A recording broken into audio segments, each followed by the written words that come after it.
Welcome, everybody, to Divided We Stand. It's Saturday night, and we are on time tonight, so it's great to be on time. Well, in all seriousness, it's going to be a very complicated and serious show tonight. I'm going to introduce my co-host, David Price, right now, because I think it's that important. Dave? Hey, hello, Brian. Hello, people. How are you? Why are we going to be serious tonight? I don't get it, Brian. Right, The and 20th, that that there are enough things going on right now, and we'll be addressing that in a few minutes, that it's important that we cover these. Um, Dave, you and I are both the type of people who don't believe in conspiracies and crazy ideas. In general, we're very logical people, but if there are conspiracies, they certainly are on the other side, and probably more so now than ever. So I want to address a few things, Dave. I'm going to read something that I received yesterday, actually last night. I won't read it in full because I do want to protect the insane. But in any case, I'll read it and then we'll go on and talk about some other things that are kind of working parallel with this type of comment. So not too many people are on right now. 7 of you are on with this, but some of you will obviously be seeing this as a recorded program.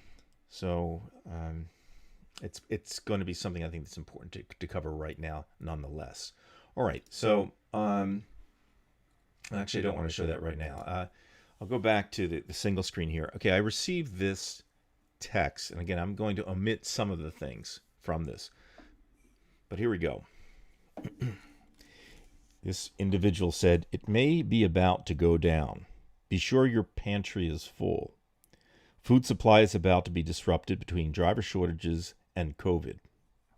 There is a reason we have 3 Navy carriers off both coasts, and Trump gave all federal employees Christmas off." Now, I don't know if that's true or not, Dave. We can get people in the chat to fact check that, whether there are Navy carriers off the coast and whether the federal employees have Christmas Eve off.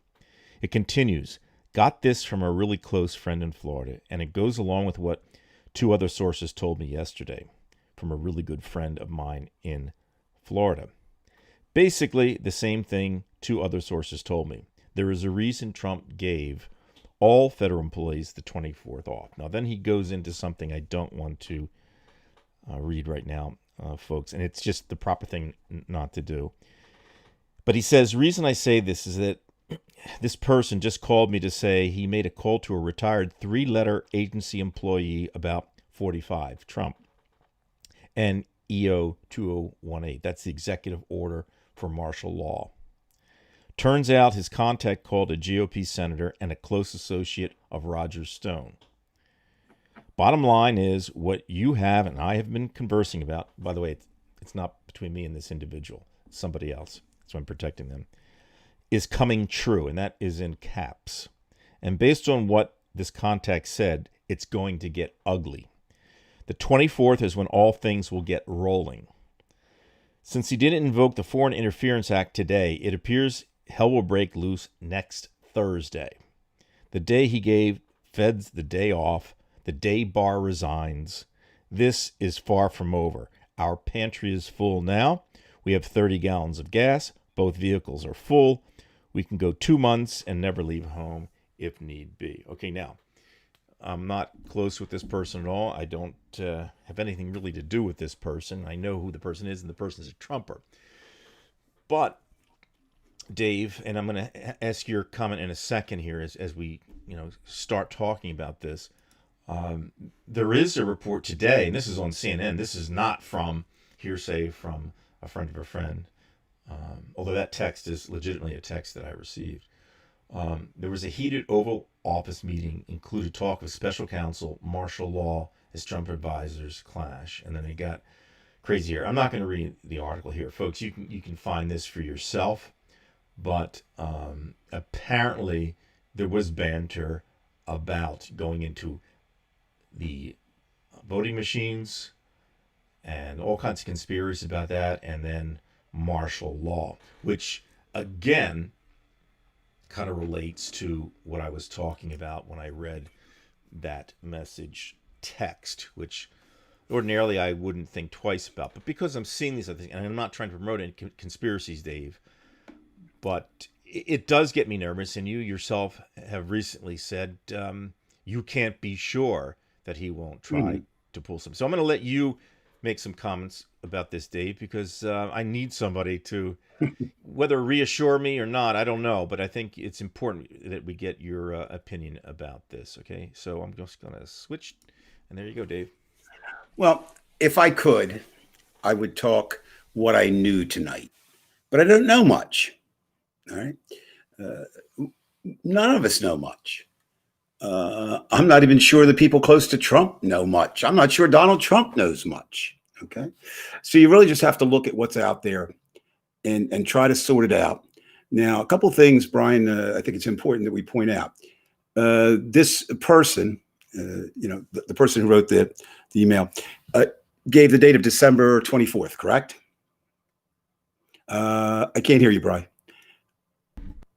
I try to turn myself when you're talking. Correct. Okay, correct. That's fine.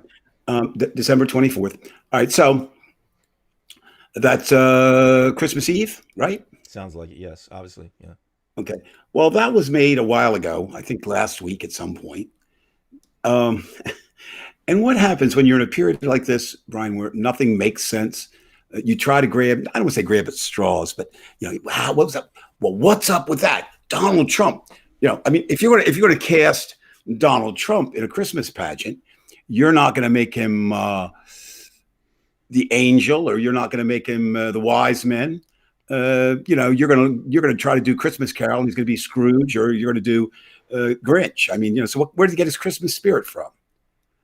And people are probably saying, well, that doesn't make sense, right? And it doesn't to a certain extent. So this is how things begin to build. Obviously, the person you were talking about feels that something's coming. Now, people have been feeling something's coming for a long time. It's sort of like, I hope it's like the snowstorm, right? You go out, you can't buy any milk, can't find any bread, can't find, whatever else is missing, or the toilet paper during this crisis. People are stocking up on supplies. I always laughed at the reason. I mean, I know you want to fill up your gas tank. I got that. But if you're going to stay, he said he could stay inside for 2 months. Well, if you go out, you're not going to drive your car if you're staying inside for 2 months. And what does that mean? What does that mean? I'm not going outside for 2 months.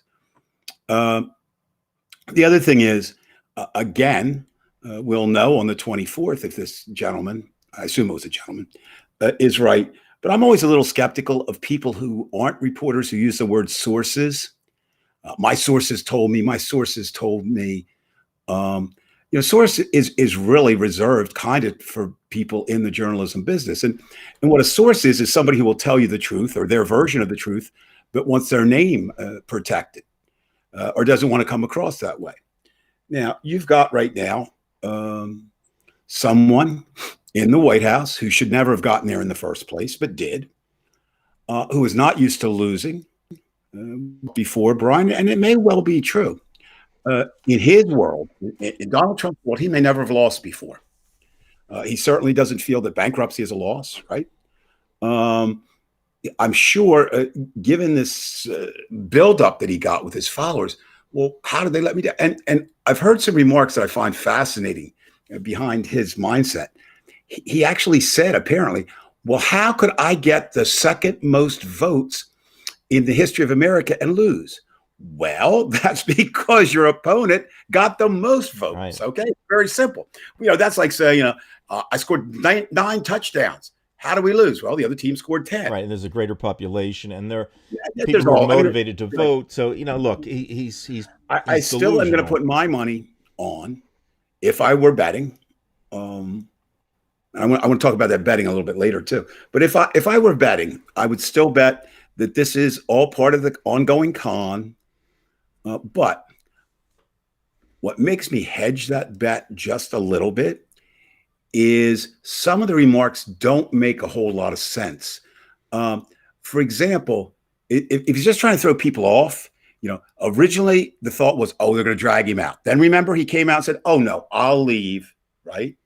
And now this week, again, we've heard the remarks of, I'm not leaving. I may not go. Well, he's going to leave. Okay. I mean, he's going to leave. It's just a question of how do you want to go?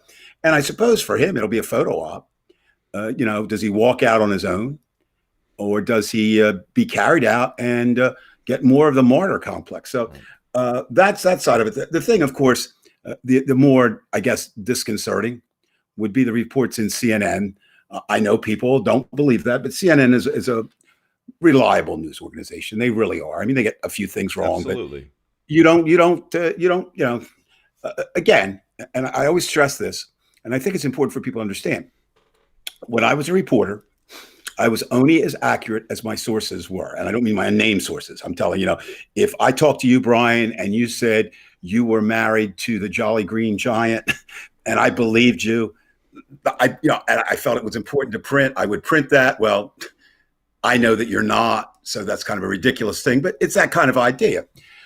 So everybody's scrambling to get news, and CNN has people. Everyone in Washington, D.C., every reporter has sources. Right, and don't forget, Dave, if I may go for the sure, tangent, always. That of course, the news came out this week about Navalny, proof that basically, Putin was involved. Of course, Putin has denied this, and Lavrov, the biggest goddamn liar in the world, is saying it's nonsense. But the reality is, you had a Bulgarian investigator who's always been very good. You had, I guess it was Insider, and it was CNN who confirmed these things. So they're good at confirming it. But my issue, Dave, is again, I'm sorry. Go ahead, Brian. Well, I'm just saying when I brought up this Oval Office nonsense about martial law, we're kind of ending where we began, and it starts with Michael Flynn. Last week we showed a picture of Michael Flynn with Putin, and you had the green Jill Stein there. But the point is, now you got Michael Flynn back in the Oval Office with Sidney Powell, the two most lunatic fringe individuals you could find, because I believe Flynn is a client for Powell, and she's the one who's pressing the conspiracy theories. Now, I don't know if she's just batshit crazy or she's just blowing smoke into Trump's ears. But this is really frightening, Dave. And this is where I think you might agree that, that he could pull anything now, because he's got people who are going to confirm his bias in front of him. Okay. So let's look at what you just said. And I'm not dismissing anything that you say tonight, because you're speaking for a large part of the American people who are concerned about what's going on. You have to look at the players, though. Sidney Powell, I don't think there will be a judge who'll let her back in a courtroom if they can stop her ever. So how powerful is she? Okay. Now, you said you don't know her motive. Neither do I. But I know this. I'd be much more afraid of, someone who had a tremendous standing as a lawyer working the legal aspects. I think the legal aspects are done. I mean, I just don't see it. Would they end up a 1 for 54? Right. I mean, you would agree with me that yes, the legal aspects are done. So the question the question is, are the illegal aspects done? That's that's the huge question. Okay. No.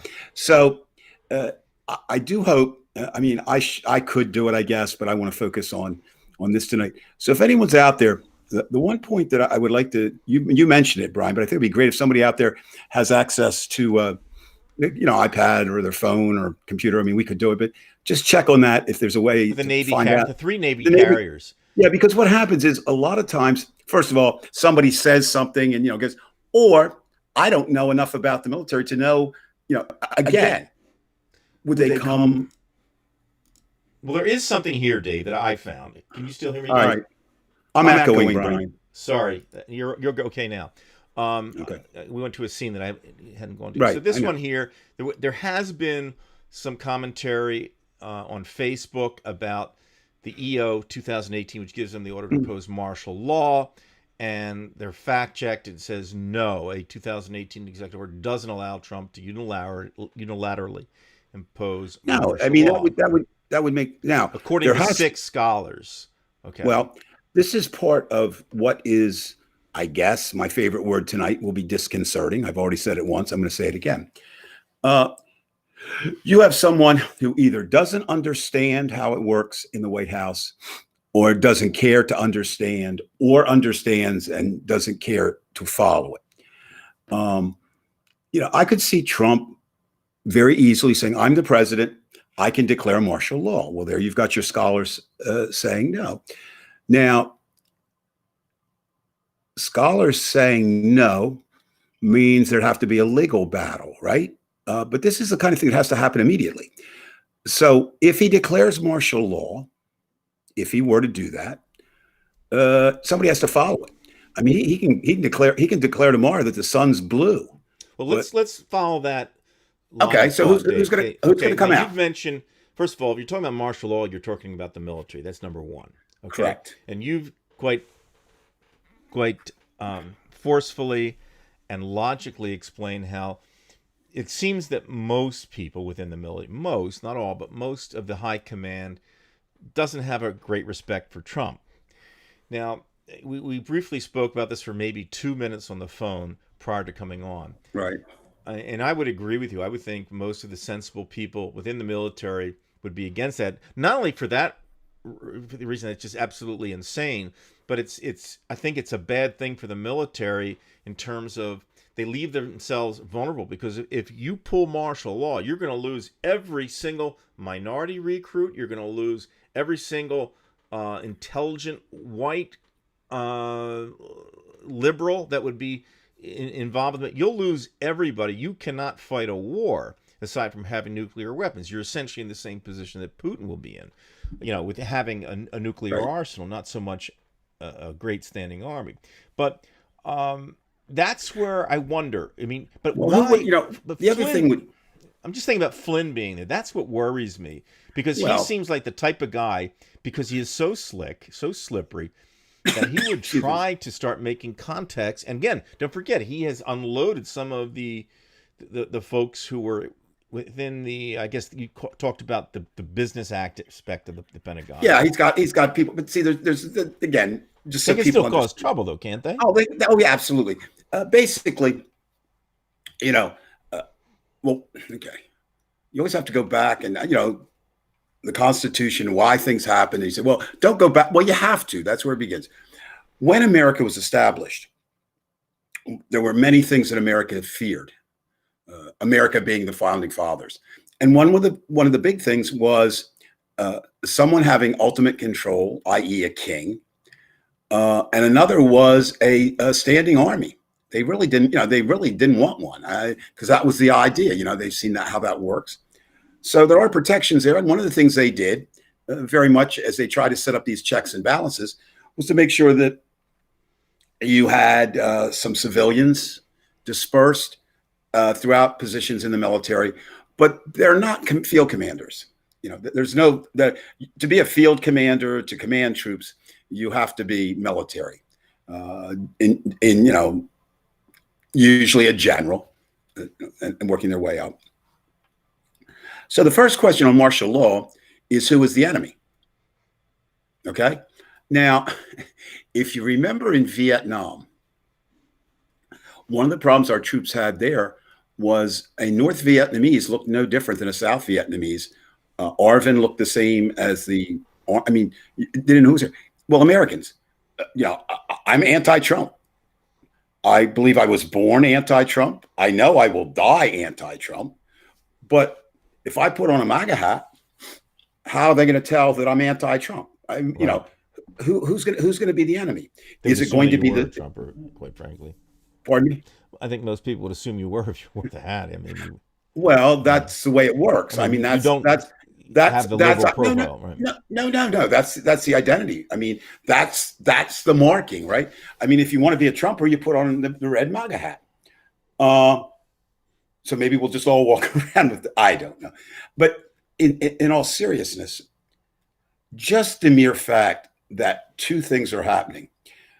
legitimate news organizations are reporting talks in the White House about martial law caused solely by a duly certified election in which the current president lost to the challenger. That's disturbing in and of itself.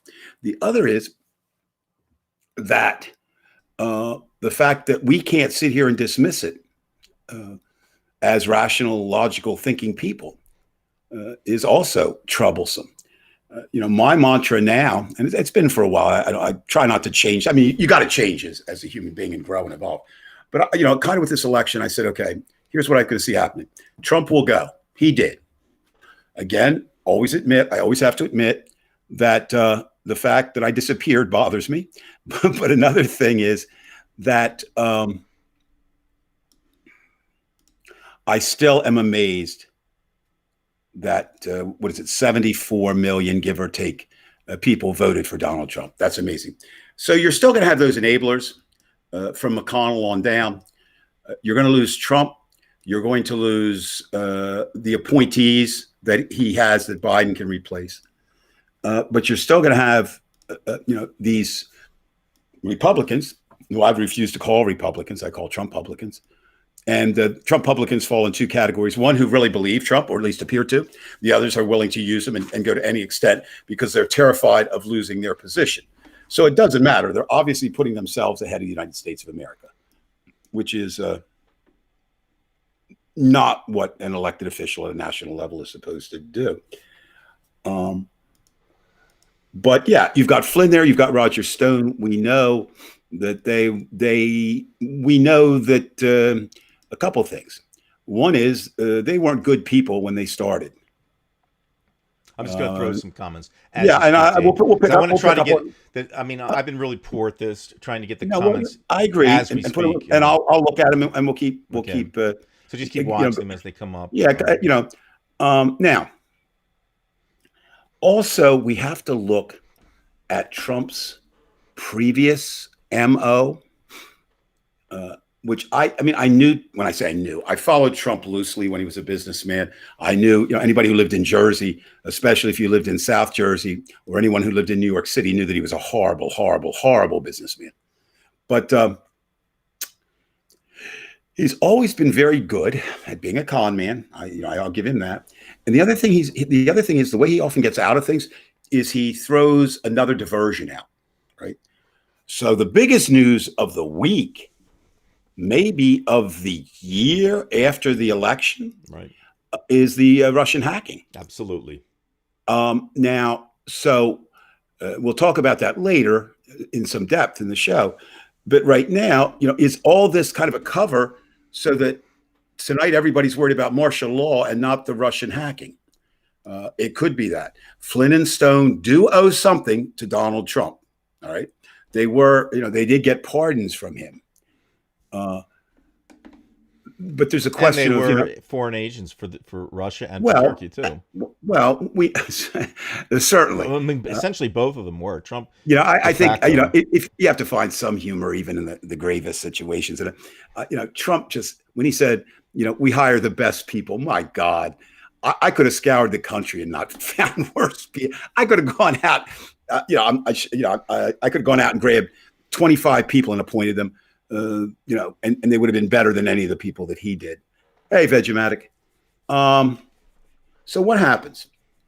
Well, we sit here and we wonder and we worry. And I think there's only two ways to handle that. So one way is the way I do. It's kind of fits in my, what should I say? Fits in my character. It's kind of the way I am. I'll worry about things that are real. So tonight I'm worried about the Russian hack. I'm worried about the damage that Donald Trump has done to democracy. I'm worried. How about the 6? I want to ask you also, I hate saying Vice President Pence. I'll just say Pence. Pence has to have, I guess, Biden take the oath swearing in of the president-elect on the 6th of January. That makes it a very uncomfortable position for Pence, at least in his shoes, because he is, Trump's lackey, and he's supposed to Well, swear. What's going to happen there? Mr. Pence, who contends to be a good Christian. I think I'm a better Christian, and I don't believe in Jesus Christ than he is, but he's allowed to think what he wants. Sold his soul, and these terms that we threw around. I mean, literally. I mean, you don't sell your soul to the devil, and Donald Trump is not the devil, but damn, he's close on this earth. And now, Pence, Barr, all these people kind of, now we get some more biblical in there, reap what they sow. Pence wanted to be president. There was no question in that. From what I've read, some things where his wife thought it was ordained by God, just like Ted Cruz thinks it's, his wife thinks it's ordained by God. It's a hell of a God if they ordain those two. But anyway, Pence, has to be careful. You're right, Brian. Donald Trump. What will he do? I mean, think about it. Again, he's the one who has to literally swear him in. And then you saw what he did. Can he refuse to swear him in? I mean, can they? Yeah, you could. I mean, you can. Certainly. I mean, are they going to put him at gunpoint to swear him in? They'd get somebody to swear him in. I mean, look, Joe Biden is going to be president. Okay. It's not Donald Trump and his cohorts are not going to make it easy. I would have loved to have been a fly with human hearing when Mr. Biden and Mr. McConnell have had a couple chats. They go back a long way. What does that mean? I don't know. I'm gonna say right now that Mitch McConnell has far more respect for Joe Biden than he did for Donald Trump. No question in my mind. Right. Doesn't mean he'll do what Joe Biden wants him to do. Right. He would certainly trust Biden with his kids rather than Trump. Well, sure. So it really is a bad time. Now, all this I don't want to say we forget. So I said what I'm going to worry about. I said it's going to be the Russian hacking. It's going to be the damage done to democracy. And it's also going to be this idea that in the past 40 years, we've certainly lost our concept of truth for all of us. I mean, I never thought I would say this word. I'm going to say it right now. I mean, with Richard Nixon, I wasn't around for Andy Jackson or Andrew Johnson, some other bad presidents. But, Richard Nixon was a horrible president, but I still would have believed him. I mean, I wouldn't believe Donald Trump if he told me my name was Dave Price. That's a bad position that we had a president like that. And the converse is also true, maybe worse. We have people that will believe whatever Donald Trump says or is or wants them to do over us. And they're not going away. Dave, so I'm going to worry. To move in the screen a little bit more because we're on a I'm sorry. Screen. I was getting resting there. The idea is that I was thinking, about how difficult it's going to be for Joe Biden. We'll talk about that a little later. It's not the point to do that. Biden is up to the task. I feel fully confident that he's up to the task. There's none of, can dismiss him all he wants. If Joe Biden had been dead for 3 months, he'd still be a better president than Donald Trump. And he's not dead. So we know he's going to be a better president than Donald Trump. But the other thing is, it's over all of this, is this pandemic. Right. Right. I mean that we can't catch your breath. Well, that's true, and it's forcing the attention. One day it's at the Oval Office, the next day it's Christmas, the next day it's COVID, the next day it's the Russian hack. Well, Brian, arrows coming from everywhere. But Brian, it's been that way. This is what got us in the mess in the first place. I guess you can't say. So, I guess you can't say. I was going to say, which I guess is not really accurate. Since the day that Trump came down that gold escalator and said, "Hey, I'm here to save America," right? But certainly since he's been president, an overriding irony, and my God, that word's been overused, but everything about Donald Trump almost is ironic, is the fact that he appears to be fighting so desperately for a job that he doesn't want and hasn't done right since he's been there. Now, that gets back to some of these comments. Yeah. Now let me pick up one there with human love solidarity. Soldiers take orders. Absolutely correct. Okay. Now, right now, It's an interesting question. If we were attacked tomorrow, they would take orders from Donald Trump. Right, but he has to get the soldiers first. Well, what I'm saying, No, no, no. he's the You can't president. have a standing army right now of what 150,000 or whatever it is. Well, no, You're what not I'm going to saying, win with that. You need to no, have 3 million no, on but your side, well, what I'm and they're saying not is going to join. we, They don't we have would to if take now orders. if we had a Pearl Harbor, maybe not a 9/11, but I mean if I don't know, Luxembourg decides to attack us, I mean clearly Donald Trump would be in charge.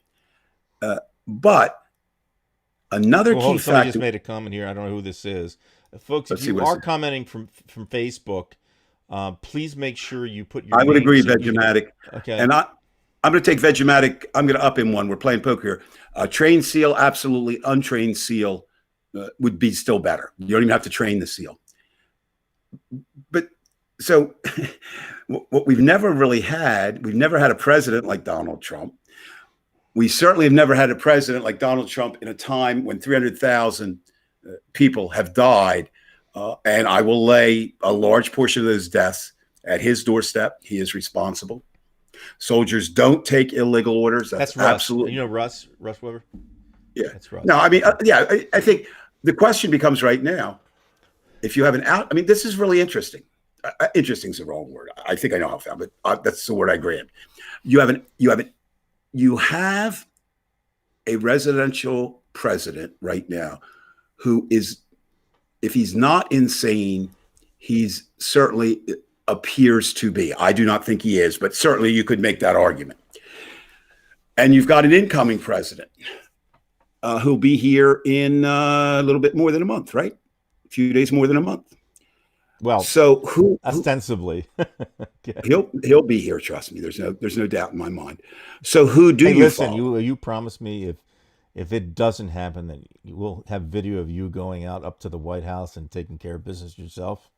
I would not kill Donald Trump. No, I don't care. I just want you out there. Okay. I will be out there, of course. Well, I no, will. actually, in all seriousness, I mean, I don't know what you certainly wouldn't go out there if there were a coup. I mean, that'd be the Oh yeah, last I thing you would. would be. Yeah, I would. I mean, is that one of those moments, Dave, where you say that that Yeah, there's something worth dying for? Yeah, well, look, I like myself. I like life. Even in this horrible time, there's still good things going on. I think this time of year, being an English teacher and having taught college and literature and those kinds of things, I get a lot from that. And I just think, of course, Charles Dickens with the Christmas Carol, but also Charles Dickens in what was his shortest book, or one of his shortest books, Tale of Two Cities, probably described every year that's ever been. It was the best of times. It was the worst of times. Now, that is, you look at the whole picture, but it's also true of each one of us individually. For example, our next door neighbor, one over on the corner, tonight we saw them. Today was the day they were supposed to get married. And the virus didn't allow that, right? They postponed their wedding. Certainly this time last year, they were ready for a wedding. So what did they do? They went downstairs. They got a massage, and they're going out to dinner. So I asked the gentleman. He's getting ready to go into law. I mean, he's just past the bar. And I said, "What are you going to do?" She says, "I'm not telling you. It's a secret." So my point is not to talk about my neighbors, but they've made pretty good times, and it'll be something they can think about. And that's kind of what's up to us. The problem is we can't control much of anything, Brian, that's going on in our lives right now. We really can't. And that is really tough for many, many, many people, probably the majority. But you know who else can't control what's going on right now? Donald Trump. So there's no one. I mean, it's not like no one's in control. Nature's in control. Okay. Another thing I'm going to worry about this week, how the hell do you leave shipments of vaccine because you didn't fill out the orders to get them out to people? That's on Donald Trump's watch. There's just, so again, coming back, you need the military, as some of the people who watch the show have said. That's certainly true. I do not see the military following orders to stage any kind of military action on U.S. soil based solely on the outcome of an election that the president does not like. I can't see it. I don't see it happening. Brian, why don't you take yours? How do you, speaking for those who could see it happening, what rationale does he use at this point other than to say the election I was robbed? What other? I mean, there's no. That's legal... exactly the point. That's what I'm saying. That's again, the whole idea about the truth and evidence goes out the door. That's for a Republican. It's just like when they vote. They just say, "Look, Democrats are going to kill babies, and they're going to raise your taxes." So they're going to say they're going to have what Sidney Powell has continually said. It's the same old, but they've got to get somebody who will latch on to it and say, "Okay." And they have gotten a few. This hayseed from Alabama, the coach. the Auburn football coach, yeah. Yeah, I mean, that's sickening. I that's where if my family weren't safe and living a normal life in Australia, that's where they would be right now. My two grandchildren, my son and Donald, because my son's now he's a professor over in Australia, but when he comes back to the States, he'll be an economics professor at the University of Alabama. So that's a crazy place, okay? Especially when it comes to a football, and this guy was the Auburn football coach, and he is apparently really stupid. And yes, I'm going to call him stupid because they've asked him questions. He was asked some questions. He has no idea, of any sort of government or whatever. And Mo Brooks, who's one of the representatives, is one of Trump's strongest supporters out of Alabama. Now, that brings up an interesting point, though. If I understand it correctly, there only has to be one senator and one representative call into question the election. Now, that doesn't stop it or change it. I don't know what it would do, but apparently there's be a recount. Well, there's been recounts, which I think is a topic not for tonight, but for another night. What have we learned about having Donald Trump as a president that we have to change so we never get the second I'll tell Donald you, number Trump? One, if I may, and I'm going to go off on a little bit tangent again, Dave. So I hope sure, that's fine. And I may have to bring something in the past that some of you sports fans might remember. But obviously, there's a lot of bullshit going around in the media, and mainly coming from Fox and OAN, but mainly from Fox because they're the big boy on the market right now, and they've been pushing the propaganda. They were just sent a cease and desist order from Dominion with the voting machines, and on all of their three shows, Dave, with Laura Ingraham and Lou Dobbs, they had to have somebody from Dominion, or whatever. They had to do a fact check on themselves. And it reminded me, and this is where I'll go back to sports. You may or may not remember this, but you certainly remember Howard Eskin. And Howard Eskin, this is a time in 2004 when I guess Iverson said something, and a lot was going on the local radio station WIP, and then Howard Eskin said something against somebody within the organization, and I guess it was Iverson or somebody got Richard Sprague involved, who's a high-powered attorney in Philadelphia. And Howard Stern basically shut the fuck up, and he's a hard person to shut up. Well, that's pretty good if he went after Howard. Apologize. You don't say shit if you got Richard Sprague on your ass. You don't do that. And what I'm saying is maybe this is what I'm talking about. I did say you have to fight the propaganda by, I don't know what you do, I said, but maybe this is one of the things you keep saying. Fox, you send them a letter. We're going to sue you now because you don't have the proof that we had deals with Hugo Chavez and all that kind of crap. We're going to sue you, and Fox could lose hundreds of millions, and maybe $1 billion they can't afford. That's the way you do it. And it was funny because the day after they got the letter, what happened on 3 shows? They went the opposite way because they had to clear themselves and say, hey, look. And by the way, there was a little mistake. When Ryan was on last week, he mentioned that Fox had to be, and this isn't anything against Ryan, but he mentioned that Fox was considered entertainment, not news. No news program has to be labeled or categorized as new. They can do what they want in that sense. Right. But they can't lie. It's well, they can lie because they do lie. They do, right? Yeah. But again, I'm going to bring it back to where we started. All that's true, Brian. All that's true. But here's the thing: we're talking about martial law. That's really what we're talking about tonight. Correct. Okay. Correct. And we wouldn't have brought it up if it hadn't. Oh hit no, the Brian, airwaves. it's Right. there. Okay. No, you got this. People are talking about it, and certainly see it. And there is talk in the White House of it. I'm sure. Well, Flynn himself has indicated that the election should be overturned, and one way to do it is, to bring troops in and have a revote. Yes, Mr. Orwell was kind of right. He wrote it in 48, just a few years late for Donald Trump. And we certainly looks like we're headed in that direction. Mr. Solidarity, I would agree with you. He loved Big Brother. But he didn't realize it was Big Brother business, though. That was the only problem. Well, what's interesting about that, though, we don't have those numbers right Orwell, now, right? Of course. Right. We don't. I mean, we're divided. Divided we stand. Whoever came up with that? Who came up with that? Was that you, Brian? Well, I didn't come up with it, but I came with it and used it to coin for the page. No, well, I know. I'm just saying. I'd give the Dixie Dregs credit for that one. So I got that. You like the Dregs, and they're a good band. Right. But we are divided.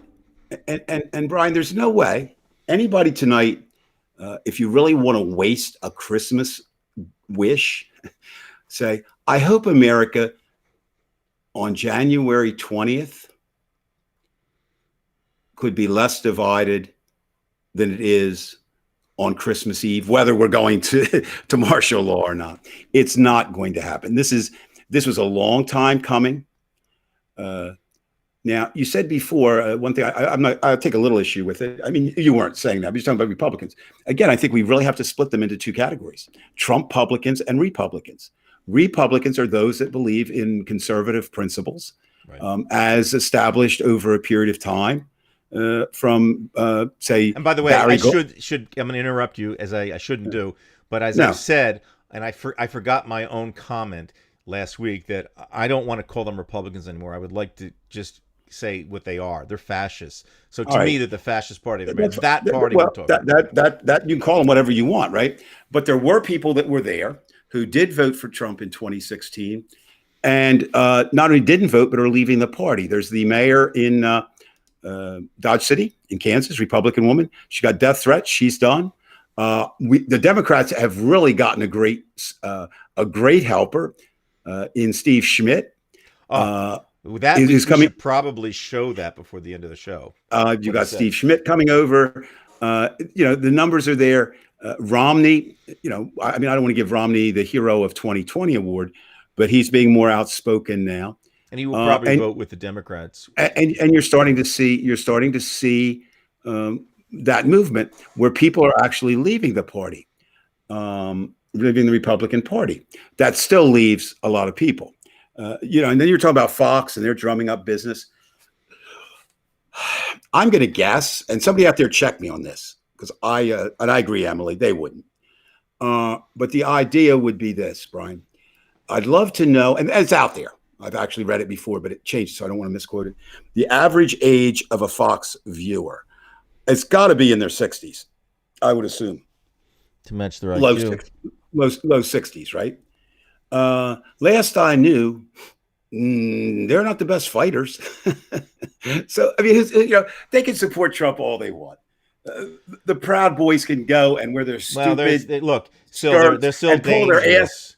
What? They're enough Kyle Rittenhouse to make them dangerous. But they're dangerous. Okay, let's put that in perspective. It was a tragedy that Kyle Rittenhouse shot and killed 2 people. All right. It was a tragedy that apparently the police had a chance to stop him and chose not to. It was a tragedy that Donald Trump created an America where that kind of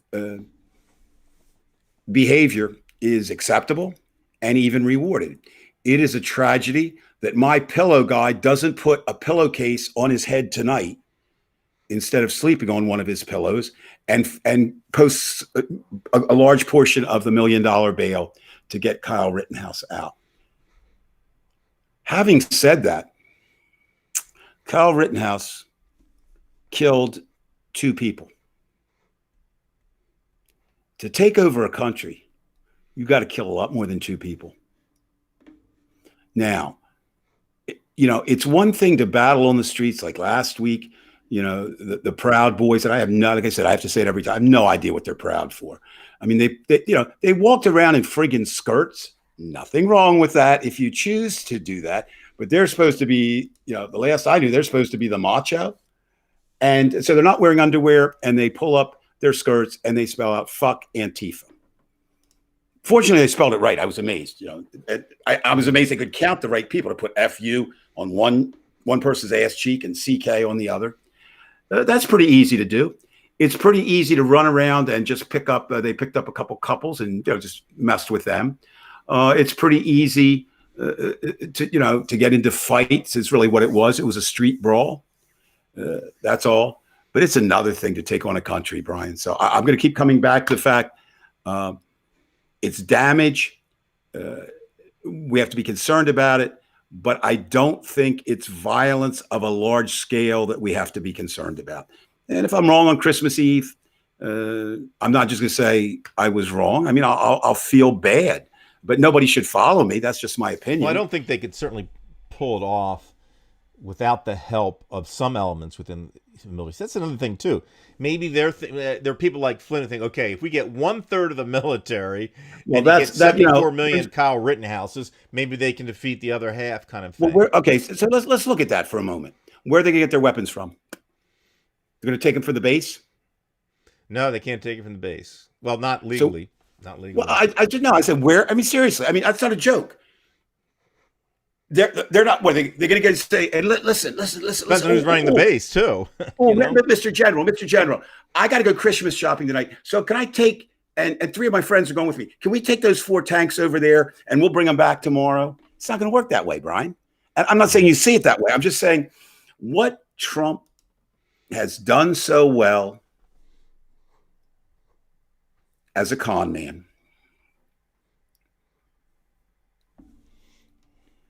is he has given us all these ideas that anything is possible with him. Right? Now, is everything possible with him? And let me ask you again, remember, you're not answering for yourself tonight, Brian. And I am speaking for myself and any majority who feel that way. It's maybe not quite that fair, but we can't agree on this one. So you got to speak for the other side. Do you think that Donald Trump has demonstrated any remote behavior that you would call courageous, either before the presidency or now? None. He's just a coward by nature. The very fact that he's, born with the spoon in his mouth and had his dad fight from this and that. He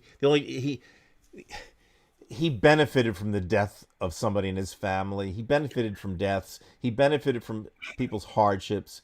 The man is now not a man. A hero he was or a patriot. A man. He's been very much compared to, maybe a drastic comparison, but certainly elements there. Up until his death, which you could say was a coward. Do you think Adolf Hitler had courage? I'll say this: with Hitler in World War I, at least history books say that he did participate and he fought. And so, I can't know that for sure. But in terms of when you're talking about World War II, no, he was a coward. I've talked about it before with the fact that he committed suicide when the Russians were coming. But as far as World War I, he wasn't. But I think that, don't forget, he was with a lot of people in World War I, and maybe it was the time when they were surrendering, and he wasn't alone. There was a time in World War I where you thought Germany was going to win. But I don't want anyone to think that I'm elevating Adolf Hitler. No, but yes, he was a coward. In the end, we found he was a coward. Right, a coward. In the same way, like a boxer who was successful for a while, but like when Larry Holmes went up against, Mike Tyson, it was just absolutely evident that no matter what he danced around, he was going to get his head clocked. But my point is, and you pointed out very well the point I was trying to make, at least at one point, Adolf Hitler, who and will is still, let's face facts, is still far more heinous than Donald Trump. But if you're looking Right. at if you're looking at it a courage factor, at least at some point, I mean, it's one thing with Donald Trump, he just can't shut up. It's one thing to get out of Vietnam, and by getting out, I mean getting out of the military. Many of us were trying. We didn't believe in the war, et cetera, et cetera. I mean, we could do 3 shows on that. Donald Trump did what many people did. He found a doctor to get him bone spurs and got out. Okay, that's okay. Look at Hanoi Jane Fonda, who still I've talked to people. I will speak to her. I happen to like Jane Fonda, but at least she said, I was wrong. When I went over and the name Hanoi Jane, and I didn't really realize what I was doing. Trump didn't even try that tactic. He actually said, what STDs, avoiding STDs was his Vietnam. Wow. So, who's going to follow Donald Trump? 74 million people. Who's going to take guns up for Donald Trump and take on the rest of America and shoot their neighbors and their family members? There are some who would. Brian, absolutely. Are there enough to take over America? The answer is no. I would agree with you. There aren't enough in the end to lose, and that's probably what we've got in our back pocket there. But I say you got to get to the 20th, and that's why. Well, Brian, I understand what you're saying, but here's the thing: I'm not so sure. Look, I've always prided myself on being nonviolent, but I also have to face the facts. I'm not Gandhi. I'm not Martin Luther King, both who, at least in their civic lives, their social activist lives, far better people than I am. But sometimes there has to be, if that's really what it has to be, we're not going to go to civil war, but if those X number of people want the battle, I guess we'll give it to them. Yeah, there is. I'm trying to think in terms of biology. So there is a territorial imperative at some point where you have to protect yourself from what's coming from the outside, and I mean, I've used that all my life. That. I've debated. There's a difference between debated with pacifists. That to be truly pacifistic, you cannot take a life. Okay. And I can conceive of situations like right now, I might take your life for scratching your back. No. But I can conceive of situations. Don't even say anything. As I've said before, I think even on this show, if somebody tonight were to break into our safe and secure apartment here and threaten the safety of my wife, my things, that's debatable. I mean, maybe I'll give him my wallet. I don't know. I wouldn't like it. Or myself, I really would have I don't think I'd have any qualms with taking them out. Right. And I think now it's only a question. It's only a question of which I didn't answer this way. In Vietnam, I said, is our cause just enough for me to kill others? And I believed it wasn't. So you have to look at that cause, right? So I can't say with certainty what I would do tonight, but I believe that I would be battling whatever that battle was, not just for me, but for my grandchildren, for an America that can be. And through all this, we're talking about, I mentioned earlier, Dickens' best of times, worst of times. I'm going to sit down, not on the show, but I want to sit down and see, even though with his hideous circumstances, some good came out of this. It really did. I think we're closer to getting some action on racial inequalities, perhaps closer than we've ever been in America. I think you're seeing with Biden, if you subscribe to the theory, it's not a theory, it's real. Women have been second-class citizens since whoever made up the Bible said, God grabbed the rib out of Adam and, went this way. We've been patriarchal. haven't done a very good job of it. If you look at the cabinet Joe Biden is putting together, it certainly reflects America. Absolutely. It's not going to make up And for all the I think the environmentalists, meaning myself, should be happy well, with what they well, you have. should. Now, we're not going to get into that tonight. I mean, And also the not you and I, Department of but Interior. Department but of but what, but Interior. what happens is, of course, is if you have a big issue, it's not enough. I mean, if environment is your issue, you want some assurances as quickly as possible that we're not going to destroy the planet in the next few months. But it just, unfortunately, it just doesn't work that way. But it's certainly, again, I've used this analogy, but I think it's so true. The president often is the bus driver, right? And you're on the bus, and you elect him where you think he wants to go, but he pretty much can control it. He can go where he wants. And if we were on a road to progress, which we were, I think, with Barack Obama, no question about that, we now have taken a detour and circled back. So first of all, with Mr. Biden, President-elect of Biden, to steal from Brent Terhune, President-elect, and still your President-elect, like we've been doing with, to steal from him. We got to sit back and say, okay, we're on a good road. Can we do anything to lighten our load to catch up to where we were? And yeah, Vegematic, look, I got that. Fracking is not a good thing. I've got that. So you balance that off. I'm gonna go out on a limb here, and I'm gonna say, here's something that's interesting, Brian, and I haven't expressed it on the show. Joe Biden's in a really great position tonight is to look at optimism through a pessimistic time. I don't think he wanted to be president desperately once upon a time, desperately, right? But this time I really do think he came out thinking I can beat Donald Trump. And he did. But he's not a young man. There's some indications that he himself has said that he's only going to be a one-term president.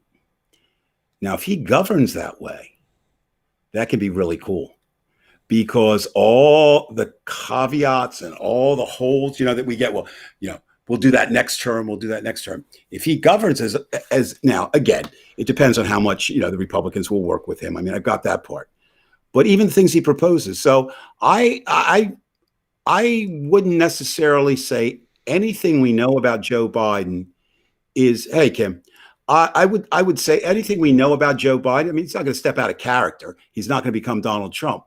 But, conciliatory of the past, yeah, but he saw what they did to Obama in 8 years. I just like Biden's brain trust. I mean, some people are getting upset that this person didn't get this job. The Democrats, and I'm going to call them liberals, because that's basically what's happened now. There's just real left liberals and moderate liberals and centrist liberals. They have such a deep pocket of people to draw from, much more so than Republicans. I mean, okay, the Republicans can draft Ted Cruz, Jim Jordan, your friend Matt Gaetz, Tommy I got a lot Tuthill. of friends, don't I? Matt Gaetz, Devin Nunes, and Devin Nunes. I forgot Michael Devin. You and Flynn, Devin are close. Sidney Powell. Yeah, I mean, think about that. This struck me the other day, and I'd be interested. I mean, I just was thinking about this. Even as reduced as Donald Trump is, he's still the most powerful man in the world. The president of the United States is still the most powerful man in the world. But you're telling me the most powerful man in the world, the two best legal minds he can get, is Rudy Giuliani and Sidney Powell? That speaks volumes right there. That speaks volumes to me right there. So where am I at this point tonight? And I'll say where I am. I am confident that Joe Biden will be sworn in as the president at noon on January 20th. And let's also mention, as far as the environment, because I don't want to make this a debate Right. about the environment, but even AOC has Yeah, given she him came out. Yeah, some which, nice yeah, commentary. Like well, again, I think, we're not negotiating with one side. Look, we know the scientists know what's right, and we've got to do that. right. But again, Again, there's got to be a logical flow how we get this done because we're going to get nothing done well, trying to and the shove other things thing, through. and the other thing is people have to understand with all their, what should I say? And I don't want to say special interests because that diminishes it. With their special concerns, okay? With their special concerns, I think that's a better term. That they're all intertwined. So, sometimes alleviating something does something for something else, even though that's not the direct cause, or sometimes it doesn't. Certainly, we're finding out. I would say right now, and environmentalists can disagree with me all they want. Right now, the biggest thing we have to do is get COVID-19 under control. And not only that, Nothing that has to be done first. That's right, because that's more immediate. now. However, but I want to say that they have the right. I mean, look, and I agree. The environment is the bigger issue in the long run, and you agree with that too, Dave. But let's cut to the chase. Is that there are things that can happen. Like for example, Trump talked about clean coal, but all that being said, coal was dying anyway. And what Biden's trying to do, as far as I can see, is with alternative energy. He's trying to get us to be, zero carbon by a certain year. That may happen anyway as far as fracking ending, just because it won't be something that's the other cost efficient.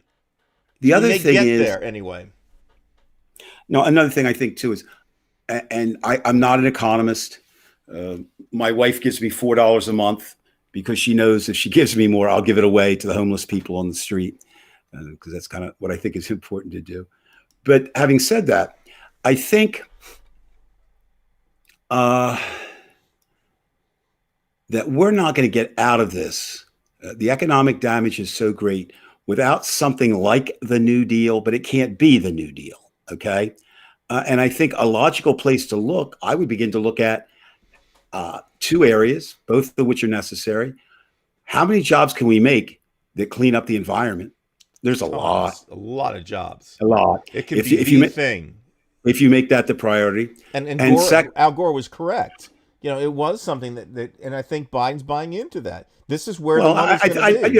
The only people that are going to argue with that are the people who make their money off of fossil fuels and the energy sources we have now. Do we really look? I'm not a fan of Exxon, but if Exxon gets into clean energy, I'm not talking. I have no problem with them doing that. I don't care as long as it's clean and they're doing the right thing. But they haven't been. That's like no, they haven't. That's like.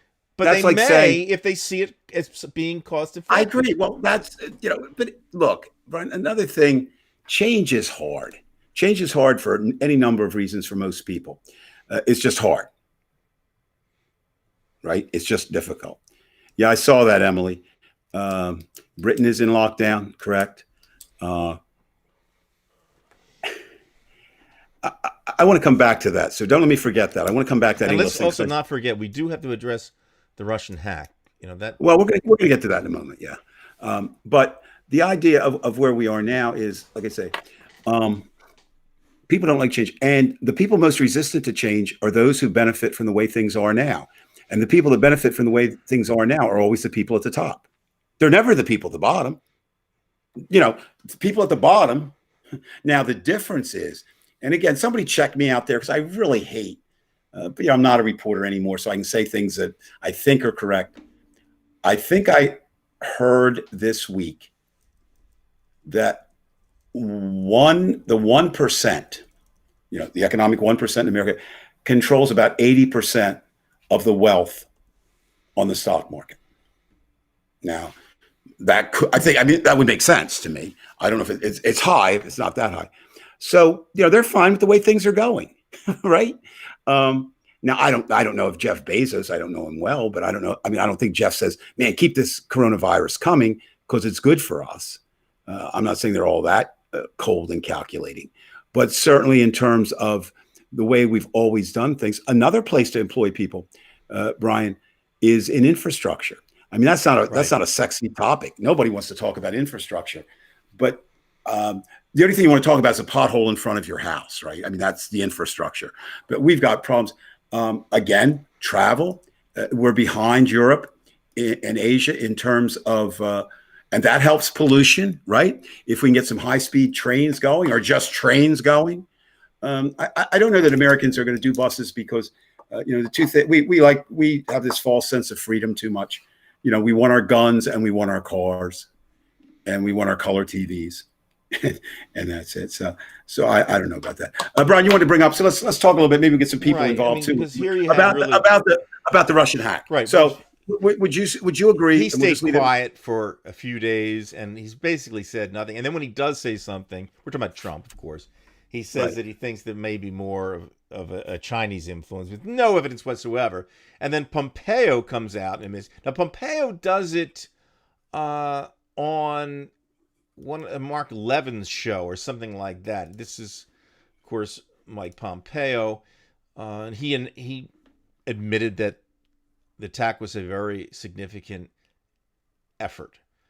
Yeah, but what are you going to do about it, Mike? It says here we can say pretty clearly that it was the Russians. Okay. Well, if you can say it's pretty clearly the Russians, why don't you explain, just how pervasive this thing was and what you're going to do about it, or maybe not what you're going to do about it, but are you going to do something about it and at least say something?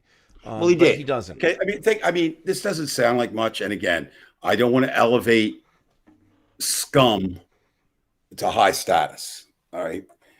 But we've seen that just contradicting the president can be costly. So I'm not giving him hero awards. I'm just saying that. So when you just said he needs to do something, he did something. Well, traditionally things are said or done, and right. The thing that I think is amazing still to me is, man, I know people have said I don't get it, and I don't. I still don't get Donald Trump's power in the Republican Party. I get that. You want your job, and meaning if you're a congressman or senator, and your district, and maybe you'll get outrighted. And yes, 70. I was the first one to say, or not the first one. I'm one of the ones who admit 74 million Americans like what was going on. That boggles my mind. But by the same token, there's going to be life after Donald Trump, right? Look, and that's why I want to talk a little bit tonight. You said you brought up this Russian thing. We do not know. We don't know what. We don't know. We don't know. We don't know why Donald Trump. Oh, okay. As far as Trump, right? Okay, gotcha. In 4 years, has never really spoken a harsh word. Well, has never spoken a harsh word to Putin. Has actually said things. It's continuing to play now during this time. Well, Mr. Putin denied it. He denied it very strongly. Yeah. Okay. Right. Got it. That sets him off the hook. We don't know. So we're left to speculate. Many people think he's under compromise. Which would seem the logical.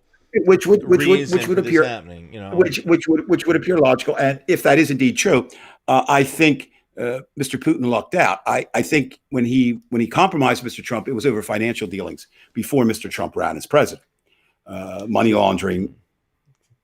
Good question here. Okay, yes. It's a different topic, but here's the thing, Stephen, and we'll address that because it's all tied in this. I'm not optimistic that we're going to get a package. I'm just not, and I know this package, and. They don't want to give money to the states. The Republicans don't want to give money to the states, at least not the blue states. And that's the whole deal. They want to bury us. The other thing is, now there's an interesting point. We're back to Trump and his power. Like I said, Trump has said on record, which is a smart political move, that he wants to make sure that there's some money given out to general populace in this, some kind of like before. Yeah, so he can put his name on the checks. Well, I don't care what he does with that. I mean, I know it's not for. I mean, that's fine. There are people out there that can use that $1,200. I mean, certainly we all can. But I mean, there are people that are. Yeah, but it's not his money that he's shelling out. He doesn't put his name on it. But here's the thing: people need money right now.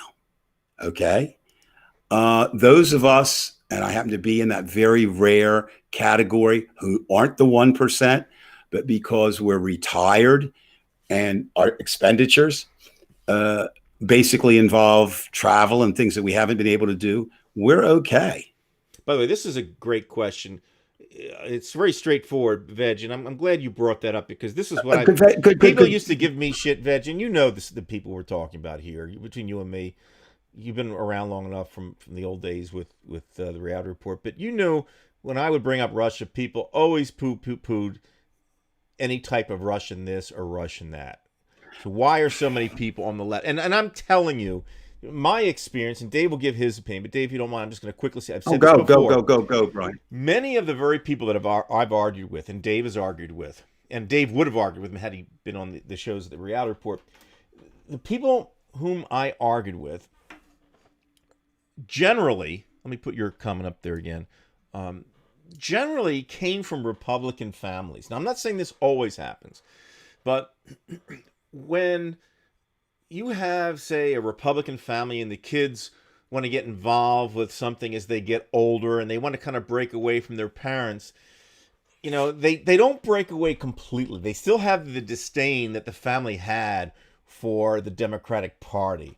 You know, they don't live in areas where there are a lot of African Americans or minorities.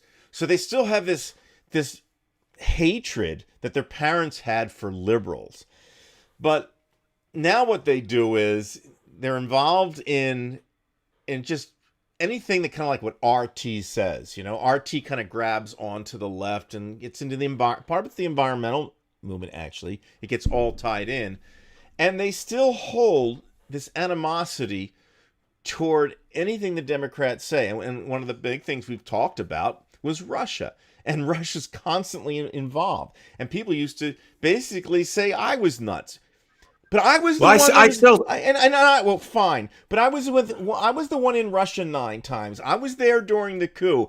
I knew what they did. I've seen it. I've dealt with Russian business. I know what they do. It's not funny. It's very unfunny. And for people to just so callously just say, oh, he's so fucked up. You know, this Russian stuff. Well, this is exactly what Trump wants to hear. So in other words, it's kind of like an easy way to still hold mom and dad's opinion about the Republicans, and yet they can be so progressive that, you know, they're just above it all. Well, I'm a progressive, you know, like I knew when I was 14 or 15 that those kids with the long hair and the denim jackets, they weren't the real rebels. They weren't the rebels because I knew their parents were the conservative parents, and by the time they were 60, my age, now they're all conservatives, and they were just phonies. And Dave could see that too. Dave's from 10 years earlier, but sees that same shit. So I'm not saying that applies to everybody, Veg, but in general, they were never, that part of the left was never really the left. That became like an offshoot, almost like a libertarian type of idea. And they never left that idea that anything the Democrats say is bullshit. You know what I mean? And some of it is, of course, but the Russians are involved, okay? They are definitely involved. And everything that Trump tells you was a hoax is real, okay? And that's the thing. And I'm quite frankly pissed off at Bob Mueller. I thought he did a shit job, quite frankly, in terms of he didn't push far enough and he narrowed the scope of the Russian investigation. But Russia is involved, okay? They vote, and I ask this, and these people out there, the motherfuckers who didn't listen to me, and Dave, I'm sorry for getting upset here, but you know, okay, why fucking is it that Trump's properties, you know, in West Palm that he sold to some Russian oligarchs, you know, were valued at $47 million, and then they were sold for twice that value, $90 million. You know goddamn well that was. You know goddamn well, and this isn't against you, Veg. I'm just trying to explain. You know goddamn well that was money laundering, and that's what the oligarchs do. Those oligarchs launder their money, and they do it through Trump. And that's why Giuliani got rid of the Italian mob, but what did he put in place of it? He put in the Russian mob in New York. And anybody who knows New York knows about the Russian mob. All you have to do is go to Brighton Beach. And anybody who knows about West Palm knows about Trump and selling these properties for twice the price, the value of the homes, in West Palm and in Palm Beach, and they all go to Russian oligarchs. So there you go.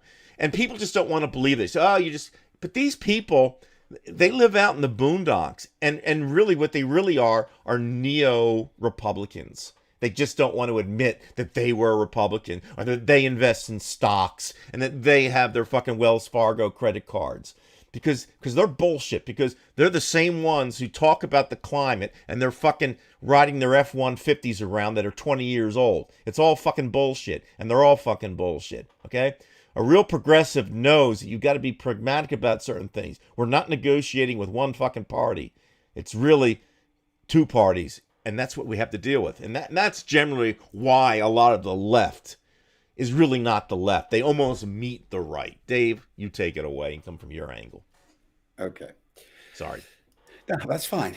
To me, it would make sense today that in general, I think America, talking about on the international front, definitely has three enemies.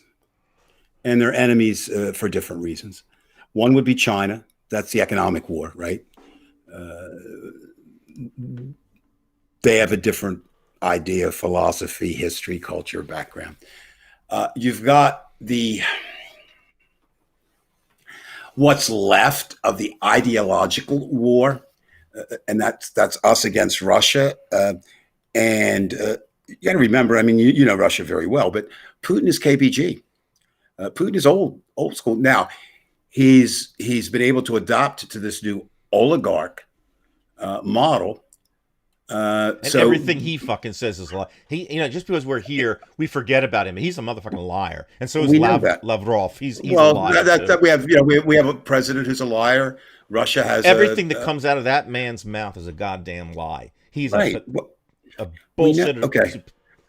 Well, we know that. I don't want to make this about Putin, but I'm just saying he doesn't deserve any credit whatsoever. I'm just saying it would make logical sense that those two are our enemies. And then our third enemy is on religious grounds, and that would be fundamental Islamic nations who really don't have the power. So they do it through terrorism. Now, obviously, as we started this discussion, Trump has some kind of ties, and I don't know what they are, so I'm not even going to speculate. It can be, I will give the gamut. It's that they do have something on him. I think that makes sense. And also the Deutsche Bank has a lot to do, which is the Russian way to launder the fucking money. They have to launder that everything money. You said, all the way over to the side of he just admires Vladimir Putin as a powerful person. And you don't criticize, if, I don't know, if LeBron James is your guy, you don't criticize LeBron James. Dave, it's still got to be about money when it comes down to it. I don't disagree, but again, in a court of law, we don't. Right, but no, we don't have the evidence. I already said what's happening in Southern Florida. That has happened. Okay, all right. So we know that there is a connection, and anybody, attorney, working down there in New York State, they know about this shit. They know about it. And what I'm saying is, right now, tonight, we do not. I would be very surprised within 2 years' time from January 20th and probably a lot sooner that we don't have a lot more indication of what Donald Trump's ties were with Russia. What I find interesting. By the way, this one down here, Dave, can we just mention real quick? That's true, human. There are other countries. Every country has their spy, but nobody has like the abilities like the FSB. Nobody. Okay, and they've had ties that go way back to 17. That's the advantage that the KG, because the FSB is what the KGB was. The KGB goes way back to 17. They had a jump start on. We only really started in World War II, so they had a big start, and they've had their tentacles everywhere, and they're the best. Okay, I don't want to be accused of American, best, but of going with American exceptionalism, but there was a way that American was exceptional, not 100% of the time. Is we kind of tried when we could to almost fight fair, right? I mean, certain things following the Geneva Convention, countries like Russia, those rules don't apply. They never did. Go back to Stalin, the czars. I mean, it's a foreign concept. But what I find so interesting is there used to be a party who pointed that out all the time, and that was the Republican Party. That's what I grew up with. They were the communist haters, which meant they were the Russian haters and the China haters. Now, Nixon was praised, and I think duly so, for breaking that impasse, and getting us some relationships with China. But he was the only president. He said, people said, nobody but Richard Nixon with his conservative credentials could have done that. But now suddenly the Republican Party, or again, what I want to call them, you can call them fascists, and I won't disagree with you. I'm just going to call them the Trump-Publican Party because Donald Trump, it is a cult, for whatever his reasons that we can't do, has convinced them somehow that Russia is not our enemy. Russia has been our enemy, not the Russian people, but the Russian form of government since the day I entered the planet, which was March 26, 1952. And the day I leave the planet, we will still have problems with Russia and China. A couple other countries that are growing. The pandemic may set them back a little bit. Large countries, Brazil could be a factor someday. And I'd rather you share the. I've got a whole mess of these. I just got this from Russia 2 days ago. No, I was hoping you show me those hookers. My kids. Used to be with over no, there. There's no hookers in this. There's a lot of Stalin if you like the way he looks. But Dave. Look. I mean, the thing. I think the bottom line is with Russia. It's a mess. It's a fucking mess there. Well, we know that, but they did. Now, again, we've got to put things into proper perspective. Dave, can you move a little closer there? Oh yeah, I'm sorry. I keep laying back tonight. Okay. Oh no, it's a laid back night. I actually work today. Literally. I don't do that often. Yeah. The idea is this: that when I know we have our own concerns. We can't think about them. No. It's horrible. We I have contacts. I talk to them. I'm be talking to them tomorrow. Because they are. I mean, they are the enemy, as I say, not the people necessarily. But that's been true since the beginning of time. They're the enemy because they see us as the enemy. That's the real. And we thing. we should see them as the enemy. It's like getting back to this idea. Look, Christmas time, supposed to be thinking some good thoughts, right? We're all raised with this idea that some emotions are good and some are bad, right? Love's a good emotion. Okay, yeah, it is. But the bad ones, hate, anger, two that come up all the time. And I don't know. I mean, I think where hate and anger really fall down is if you don't act on them, they can destroy you, right? And if you do act on them, you have to remember not to become what you're trying to fight. Human HLS, and that's not your quote, I know. But as you walk through the wicked world, searching for light in the darkness of insanity, I ask myself, is all hope lost? Is there only pain and hatred and misery? Certainly that's what the Russian novelist said, right? In general, that may be true. Maybe not for individuals. I think that's the big thing. Generally, that's true. There's a lot out there, but there's also a lot of that. And Brian, we're not going to get into those world famous arguments you and I have privately about free will and determinism. That's off the table tonight. Right. But I believe this to be true, and I'll just end it here. I think to a certain extent, people can look at something and determine how they want to react to it, positively or negatively. But back to this hate and anger, maybe it's. I think that unless you feel hate and anger toward Donald Trump, there is something wrong with your moral character. I really do. Right. I think if you not, it's. I say if you don't feel hate and anger toward the Trump-publicans who've enabled him and emboldened him to carry off this Trumpism for 4 years, I think there's something wrong with you. Dave, can I ask you this real quick? Don't you think that when the dust finally settles, if it does, that somehow the Republicans are going to be kind of like the Germans in 1945 after, the surrender, and they're walking around the streets. I didn't realize he was that bad, They Fortunately, we I can't say we didn't have concentration camps because putting kids in cages is that, It's but we didn't close have the it's number. in its So I own don't know that way. they'll ever be. I don't know that they'll ever be as embarrassed as they should be. But I do know this. I want to speak to them right now. I'm going to carry that hate and anger to them too. I'm sorry. I mean, I'm not sorry. I'm just saying how could I mean what? Think about this. For me, what do I share in common other than I was born and I will die with someone who could find it in themselves after 4 years of what I witnessed? And I'm not saying I was the only one, but what I witnessed, 4 years of reality of the Donald Trump presidency, say, yeah, that's a good thing. I want 4 more years of that. There's no place to meet with them. There's no place to go. I'm not going to go out and kill them, but I'm certainly not going to find ways to bring them back into the fold.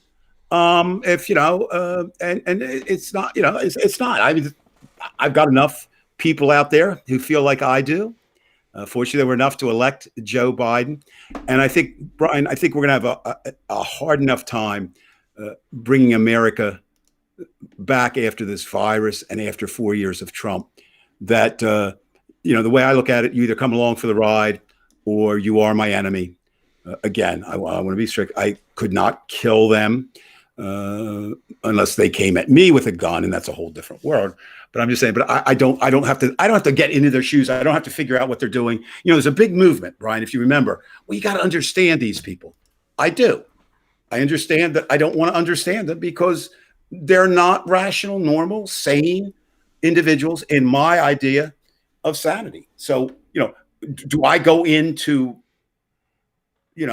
someone who's schizophrenic and try to understand them? No, I accept the diagnosis and deal with them accordingly. And I think that this is there's no question it's a cult. How anybody can say that it's not?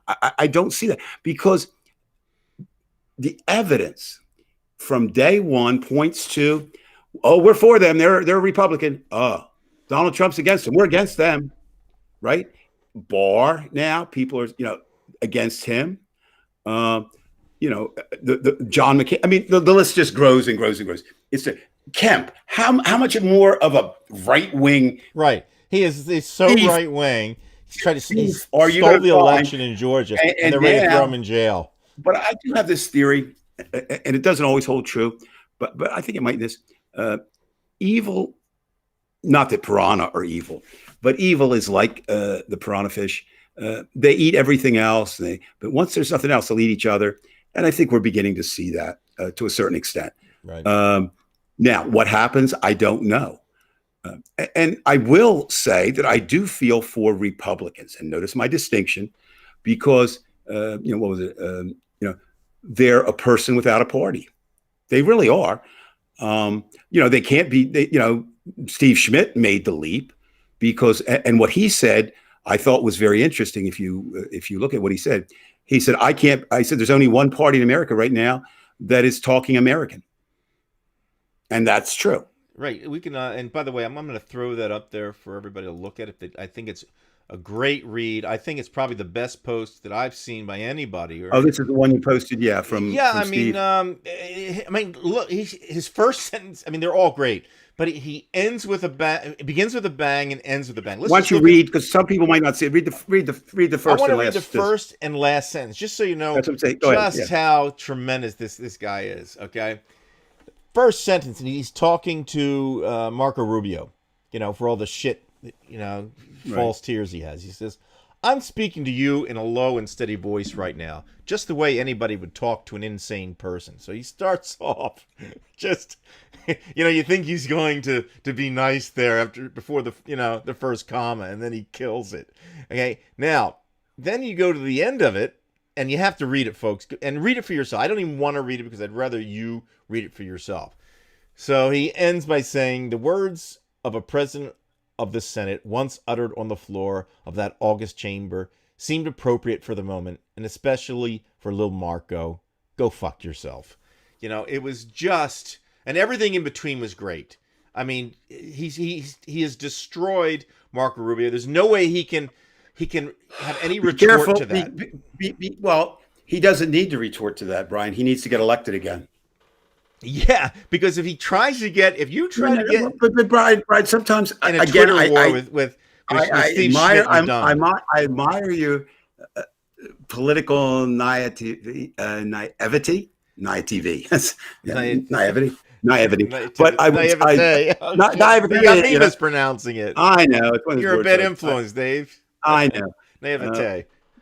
No, but what happens is people forget that what's the first rule of Fight Club? That's not the first, but there's the first rule of politics is to get elected. And I've said it before, and I will say it again. The only thing that keeps you from being a bad politician, knowing that you must get elected, is the lines that you will not cross. Okay. So I mean, Marco Rubio can respond. He cannot respond. You're not going to win. If it's on anything else, no one's going to win an argument. Nobody's minds were changed. What changes minds are people themselves arrive at it. It's like being an addict. Okay. All of us who were, and we still are addicts. Some of us are active. Some of us are in recovery. There's nothing anybody can say until we really own up to the fact that we are. But if you take, it doesn't mean you don't try, because all those things enter into it. So, what Schmidt did, very good. Marco puts it in his, someday, maybe.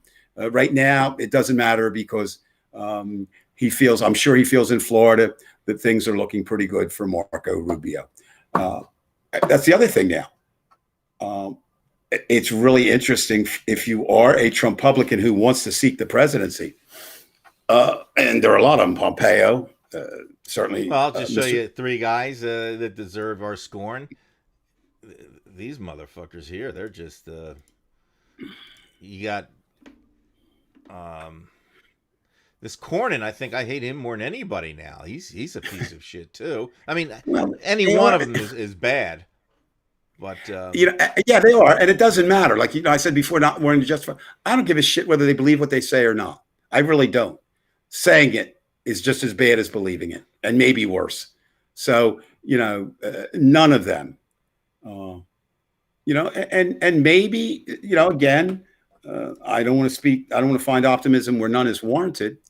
But look, quite honestly, as bad as these 4 years with Trump have been, if we use that as a wake-up call and begin to see the deficiencies in America that Trump as a con man and the Republican Party, or the Trump-Publican Party, whatever the hell they are able to exploit. I'm taking the virus out of this because you have to at this point.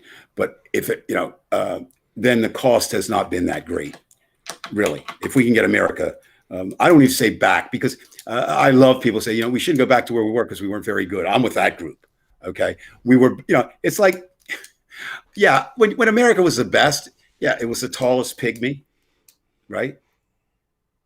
What's with that? You've explained this before, Dave, but America was just, it had a hard on, in the 1950s, because basically we're feeding off of all of Europe, and I mean everybody needed us to rebuild the world. Well, yeah. I mean, everything looked great in the 50s and early 60s. It was. I mean, now, and you can't dismiss the 50s as something that didn't happen. I mean, that was, what was it, 90% tax rate? For the right. Well, that's another thing too. I want to mention though, for everybody, make sure everybody. Not many Americans understand the marginal taxes. So when we say a 90% tax on the rich, it was still a marginal tax. I understand. Graduated as you go up. You just didn't get taxed 90% all the way through. Yeah, but I don't feel bad for them. Okay. Oh, I don't feel bad for them. But what I do think is there's also something to be said for nomenclature. We've talked about connotation and denotation of words. Or the appearance, the appearance of conflict is conflict. So when you start hearing, these numbers where, Jeff Bezos, I would almost bet that he did not break a law in paying 0% of taxes on personal income. That's the tax loopholes. Do you correct them? Yeah, I think so. But the problem becomes now we're back debating. Then you've got some people who are very angry because their person I think the two candidates, besides Biden, who probably the most people supported in the Democrats, and they were kind of similar in a way but different, Bernie Sanders and Elizabeth Warren. And we have to remember, we don't know. Did Biden reach out to them, or did Biden overlook them? Did they turn down the cabinet position? I don't know. But I can say this, a left-handed compliment though it may be, I think Bernie Sanders and Elizabeth Warren will do far more good for America in the Senate than as they would as Biden's cabinet. I really do, because they really get kind of the best of both worlds. They get to keep their following, right? They get to work in the Senate, which is a very powerful place. They have experience.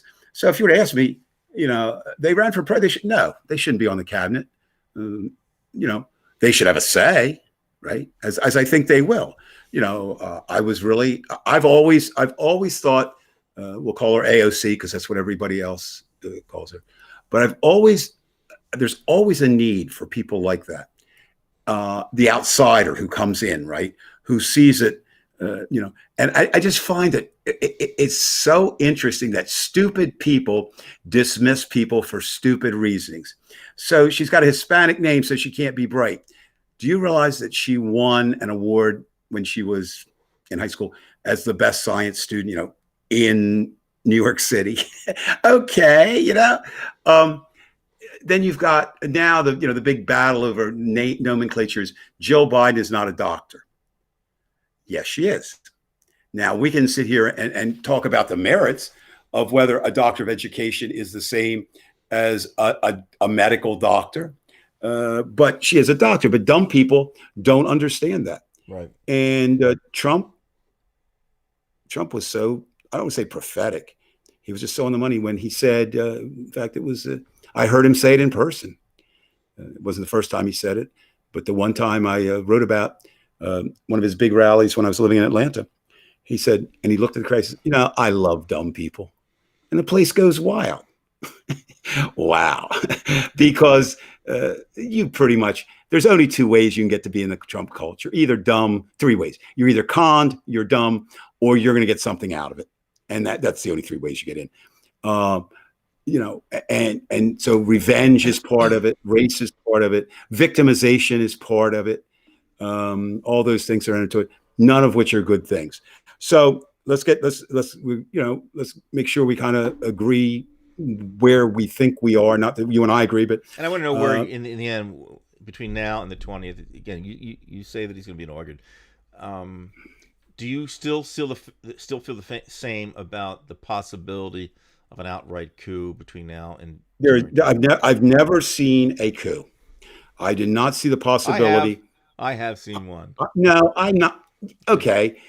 You've seen one in Russia, not in America. And here's not because it's America. That's not it. Don't get me wrong. What I'm saying is, in order to have a coup, you have to have power.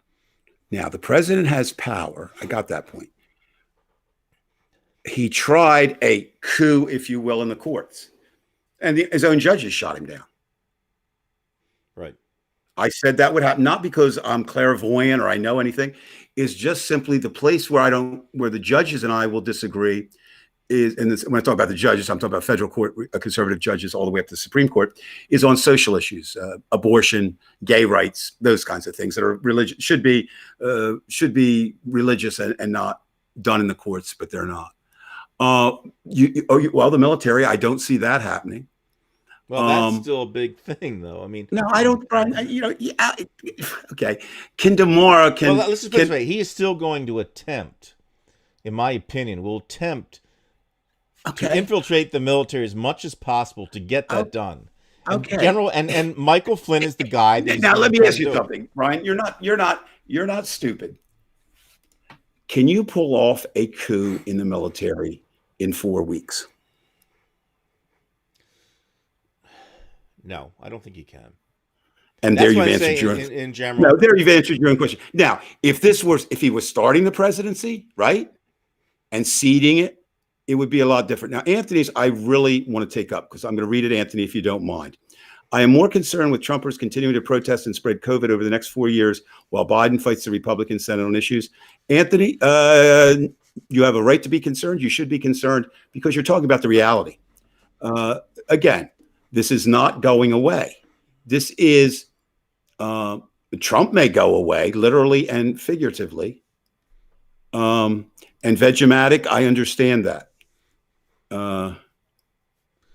But the idea is, I like Osama because I like the way those words, I just like no paraffin for the flame, no harbor left to gain. The idea is, though, let's get to that. That's something he brought up tonight. I think that we are divided over the taking the vaccine. Now, where are the divisions? Well, one is you got the crazies, okay? That's Trump. But let's talk about normal people. I think most of the people who take the time out, and again, thank you for taking some time out to spend some time with us. Your thoughts are invaluable, and you can't put a monetary value on it. But there are some legitimate concerns. I think some of them are this. One is anything Trump's involved with, should be somewhat suspect.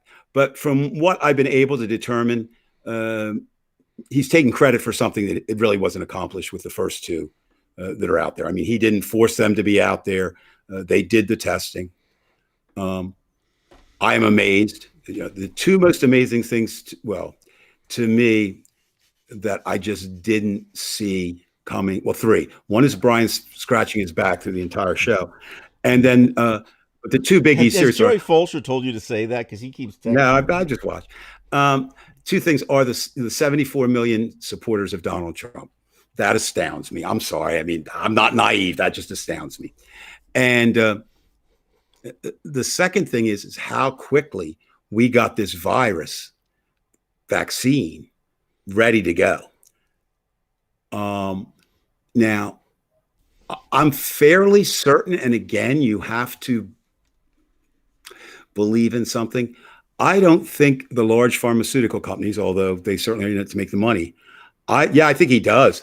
I agree, Anthony. He has a lot of issues. Some of that is still left over from the Russian hookers. But the other thing is with the vaccine.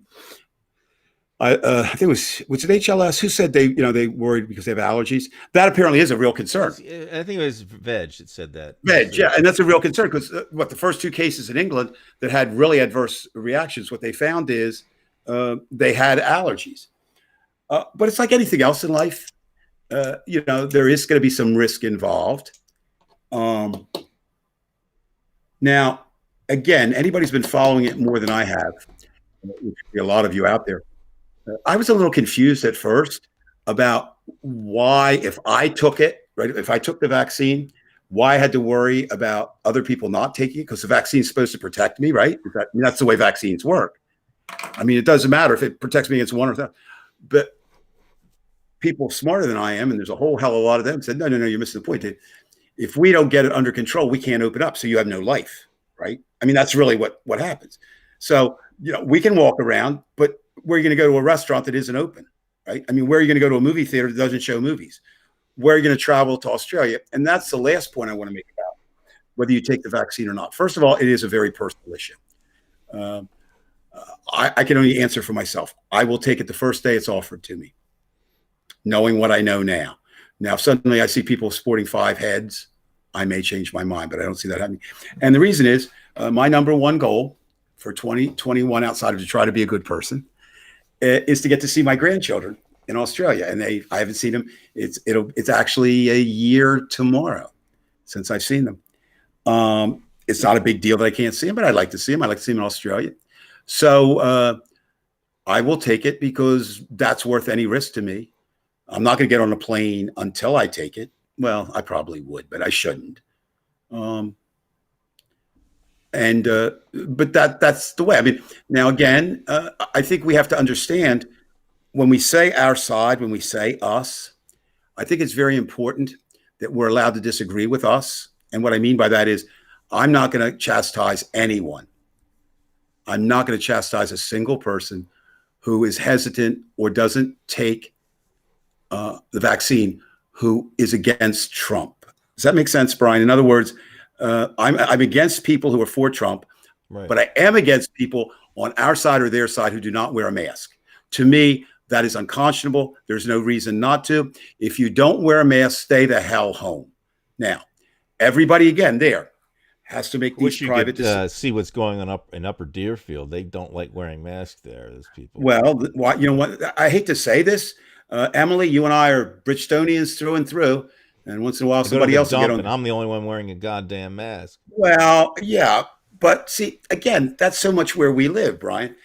Now, here, for example, I'll give you two examples of one is since March, the kind of the mask order. So maybe not the 11th, the 17th. By the end of March, I have seen 3 people in one family in Target without masks.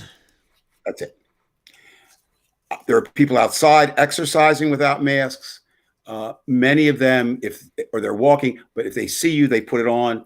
Everybody in our building, Twin Towers here puts it on. We've been very good. We all kind of work together.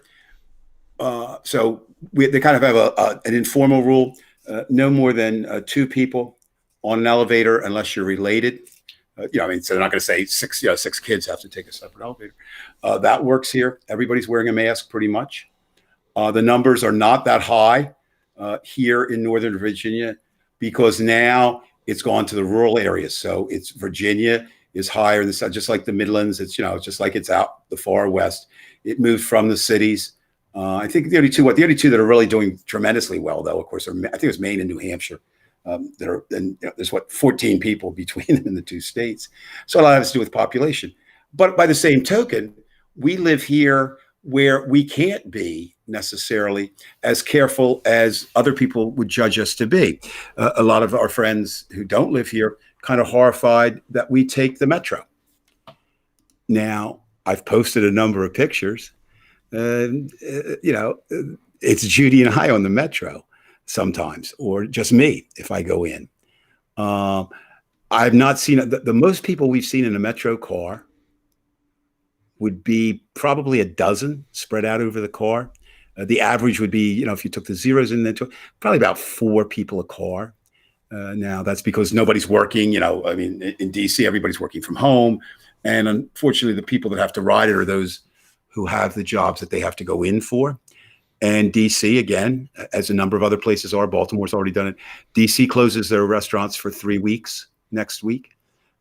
That's going to be tough for people to survive. But like I said, whether it's elevated. So again, it's now, what does that have to do with the vaccine? It has to do with this. We have to look at the facts as they're presented to us.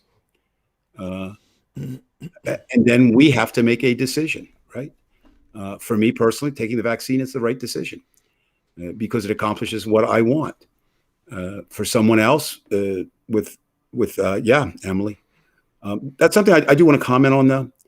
Also, Emily, not the 2 classmates, because I don't know if we're talking about the same things. I have one of my classmates and then a younger friend in the Bridgeton area.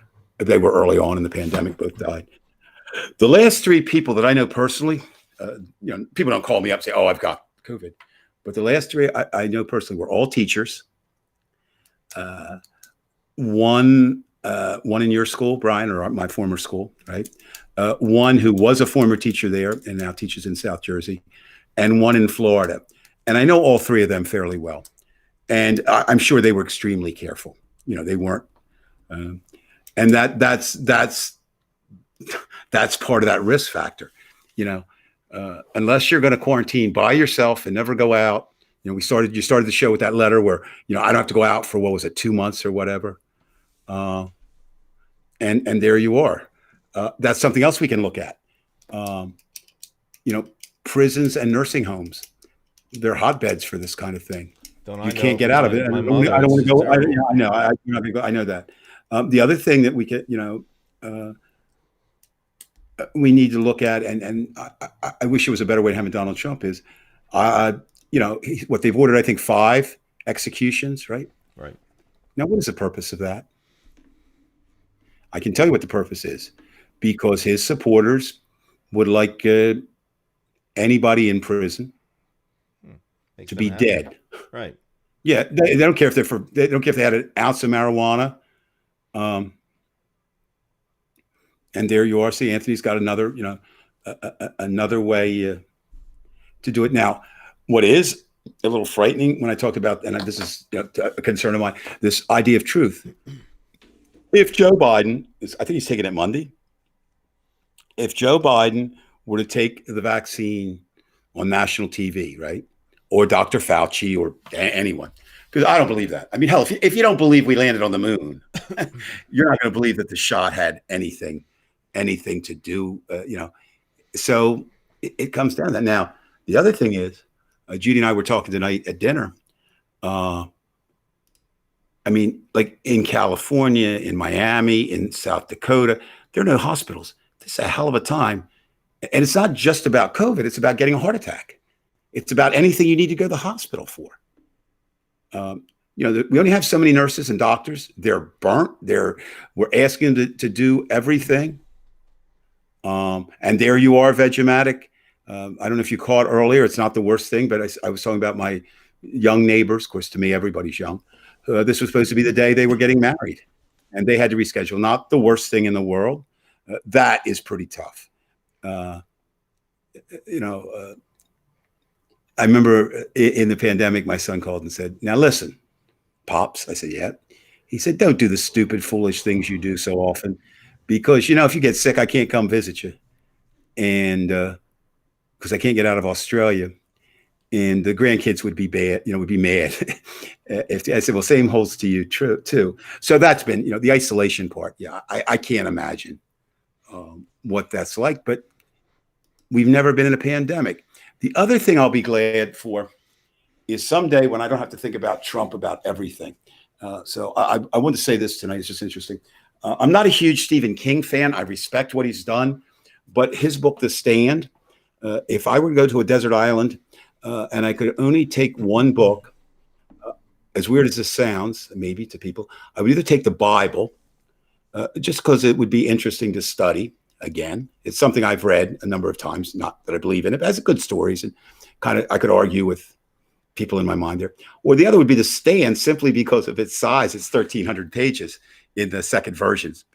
King originally, they said, cut it back. It was 800, and then the original manuscript was 1,300, and they put it out. It's now on, just debuted on CBS All Access. It's going to be 9 nights it was on.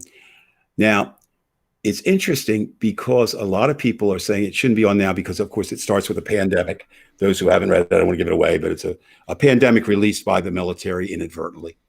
And but that's not really the story, although it mirrors that and you play that image. What it really is a story of good and evil, and what do people do in a pandemic. And I was listening. I was listening to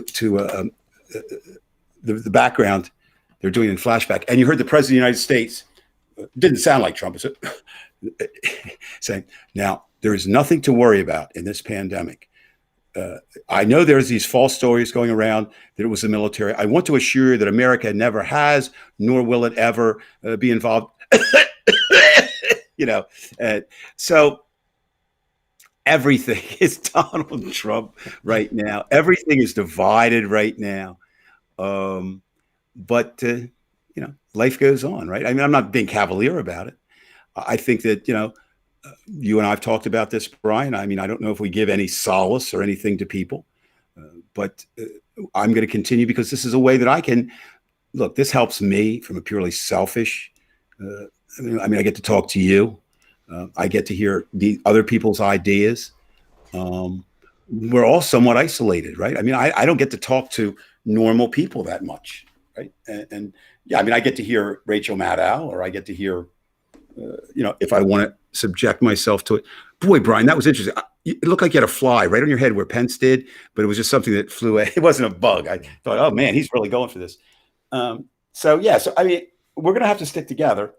But sometimes it gets hard. We had a common enemy, right, Brian?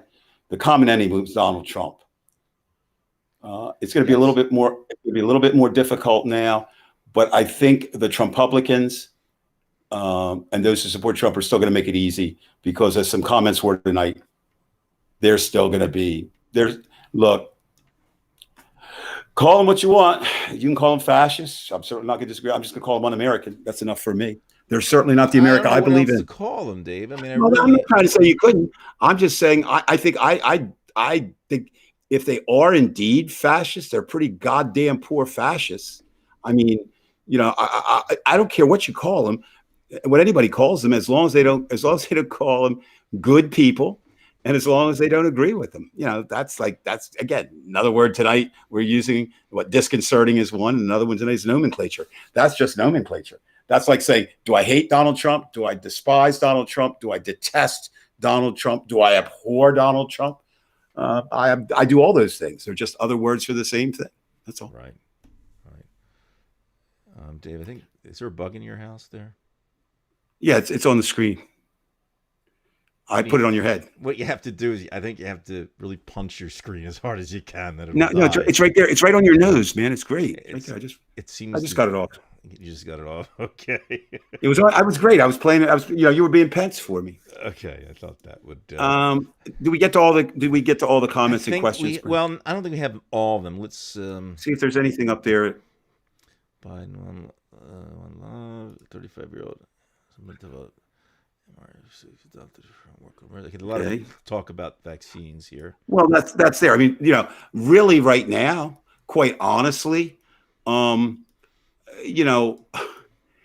vaccine should be what we're talking about more than Trump, because that is next. Like celebrating the Civil War, nice. The killing will slow down.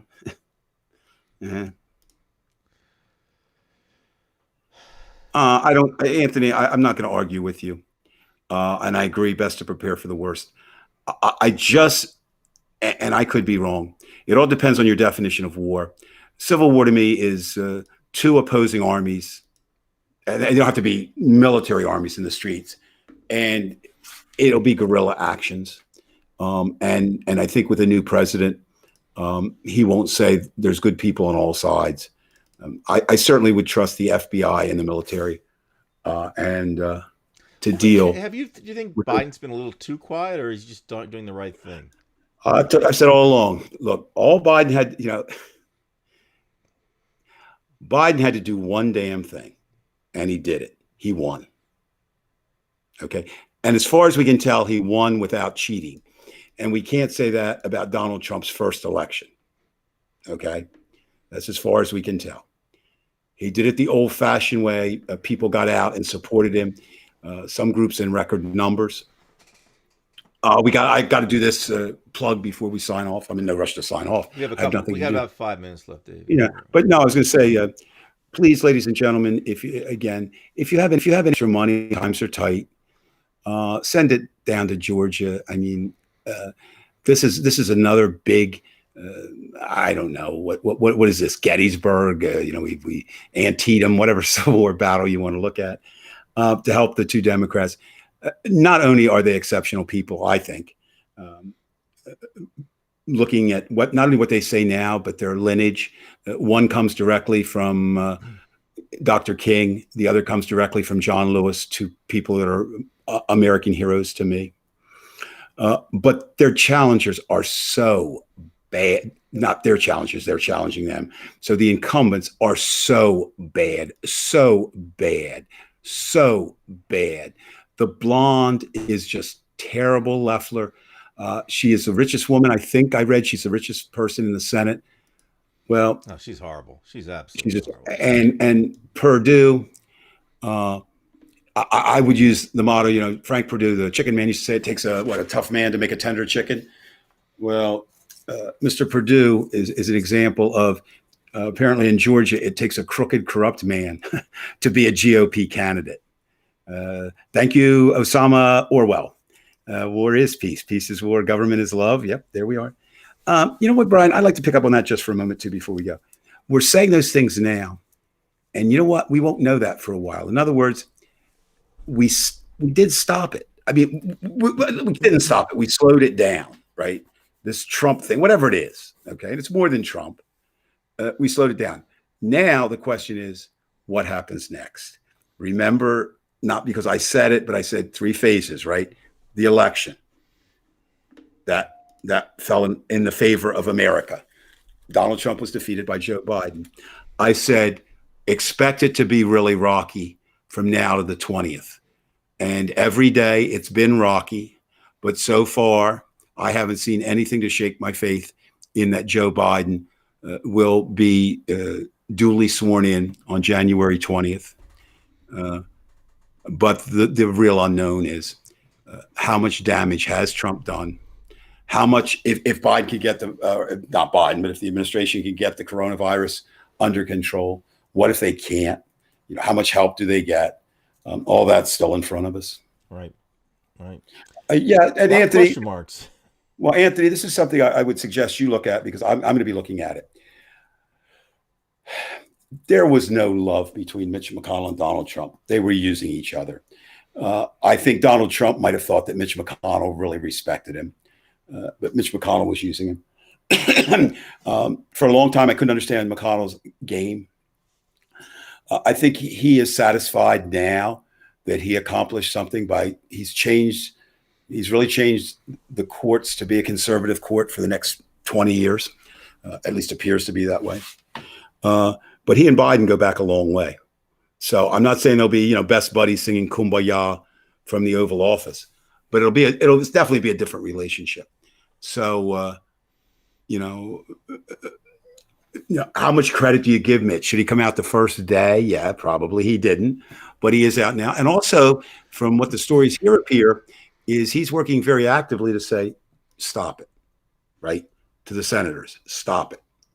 Let's get down to whatever it is we're going to do because we're going to be doing it with Joe Biden. Donald Trump is leaving.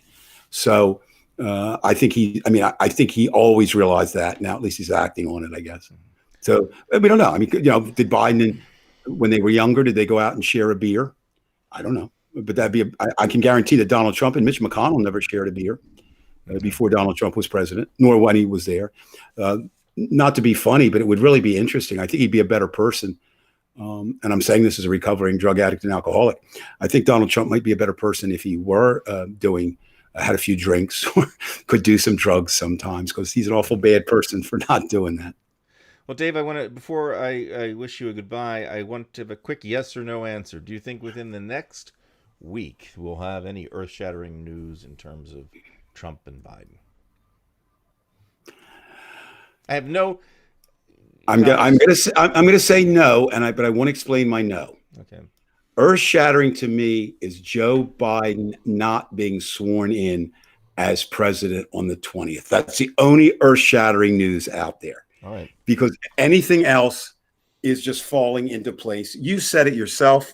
You have a wounded animal, if you will, who certainly doesn't exhibit any human characteristics, has not ever in his lifetime, completely devoid of empathy, completely devoid of humility, completely devoid of anything that makes us human. In the White House. So anything can happen. But having said that, I don't see what he or his people can do to stop it. Now, as some others pointed out tonight, that ends on January 20th. And what I mean by that is then we're open up to phase 3. And that may be scarier.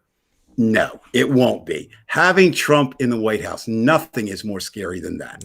That is the worst. So I don't want to say the worst is over, but because that makes it sound like it's better, but the worst is not going to come to fruition. Right. And that would be Donald Trump for 4 more years. Now we need to look at what can we do to make sure he's going to have an alternative inauguration, probably in Mar-a-Lago. Well, everybody's talking. They're going to say his alternative electors. I would be surprised. Presidency, because it benefits no matter what Trump's doing. It benefits if he really does believe it was stolen from him. Then he's exercising what he believes. If it is what I believe, he's running a con. Already, I think the con is almost up to $3 million people have sent him. 3. That's I've heard a pretty. lot more than that. And one guy Well, I'm just saying sued. that we know of. I mean, just from those things. One guy Uh, gave him almost $2 million, and he sued to get his money back when he right. found out the money was a But the slush fund. idea, so he goes with that. If it is, as I think, that what he wants to do is maintain this power, it certainly behooves him to say the election was stolen from him. Oh, HLS. Put that one back up. I want to share a story, a positive story and a negative story at the same time. Okay. I am going to the inaugural, but I'm going to be the last person standing. Like there'll be a line somewhere, right? You know, so I just want to say I was downtown, so I will be there. Okay. The bad thing is, for many years I was a member, and for the 3 prior years to 2020, I was a tour guide and a speaker at the museum. And they're very tall, and it's you actually, we could go up on the roof and we could see Congress, and they had a party every inaugural, right? But when the first inaugural, which would have been that we were here in DC, that was Obama's second inaugural, and we were in Cuba. And with Trump's inaugural, I still would have gone there to see it and booed him or mooned him or something. But we were in Atlanta. And now the museum has been sold, and of course, to Johns Hopkins, it doesn't matter whom, so you can't get in there. So I'll just stand at the edge of the crowd. But as I mentioned before, not that anybody should be interested where I live, but we live in Crystal City, and we have this underground. And the underground is really battered right now for 2 reasons. One, Amazon is coming, so everybody's like, they're renegotiating rents. And then, of course, you've got the lack of business from the pandemic. But there's one of the first stores you come to is this really high-end fashion place. And I wondered, she's really nice. How does she keep open? So I'll go in and talk to her. Basically, they have private clientele who come, and they also have a furrier that's part of the business. So you can imagine, I mean, it's moneyed people, right? So we got to talking the other day, and I don't know how it came up, something about the inauguration. And she said, yeah, she said, I've got people calling me. She said that for the Obama inauguration, that was the best they did. They outfitted 30 women with designer gowns. So if I do get, I'm not going to get a designer gown, but maybe she could put me into a very fancy tux that would get me in. But no, I will be downtown that day, but I'll be on the edge of the crowd. And I'll just say, hopefully, Dave, you'll be reporting live on the Bible. Well, Joe Biden will be like, that's okay, Dave. We're there. No, you know what though? We joke about. I don't know that there'll be an outside ceremony. I don't know. Why not? It might be a virtual ceremony. I mean, I think probably the best thing too, because there's too many lunatics out there. Kyle Rittenhouse says I don't need them. Well, what they're talking about, Muriel Bowser, the mayor, I thought she had a pretty good idea. She said, when we get this thing under control, right? Why don't we have the biggest welcome Joe Biden, bye-bye to Donald Trump and the virus party in the history of Washington. I'd be glad to go. It's like what? Well, if I had an idol, a rock and roll idol, Bruce Springsteen said very early on in this when he's doing that show for Sirius XM now. He said, "Listen, I don't like this," but he said, "Trust me, this will pass." Meaning the and when we do, I'm going to throw the biggest party you've ever seen, and each and every one of you are invited. So maybe that'll happen in DC, and then Bruce will do one in Jersey. And can you imagine, though, Brian, this might be a good way for me to sign off. Can you imagine what it will feel like when you can go out again without fear of picking up something that can kill you? It's been a year. I mean, it's not a year yet. What, 9 months, right? 10 months, whatever it's been. But it seems like forever. And Veg, you're right. I have to do some more research on that because apparently there are some positions that I was not aware of that are presidential appointments that stay past the president. So hopefully they're not in big positions. Role models, there you are. We're not going to sign off as long as people are bringing in comments, but human love solidarity. My boy, Charles Barkley. I was a huge Charles Barkley fan. The round mound of rebound, probably did more for his size, in terms of being under, and of course, being a Sixer. I was a Sixers fan. But Charles kind of said, I'm not nobody's role model. Well, Charles, you were wrong. Sometimes the positions you find yourself in, you're the role model. And the president, whether he or hopefully someday she, very soon, wants to see themselves that way or not, they are. And they're not only a role model for America and Americans, they're hopefully a model, or they are the model, whether they want to be or not, for the world. And some people down here who have some pretty good thoughts about it, are far superior, or no, far more than I do, think it may take a while for Europe and our allies to trust us again, simply because with Donald Trump out there and realizing he could be back in 2024, do they want to risk, this kind of stuff? I think they will. I mean, I think it's to their advantage, but we're going to pay for Donald Trump. My grandchildren, who, let's see, Audrey will be 13 this month. Owen's 11. They'll still be paying for Donald Trump's mess when they're out of college. I don't mean paying financially, but still be paying for this.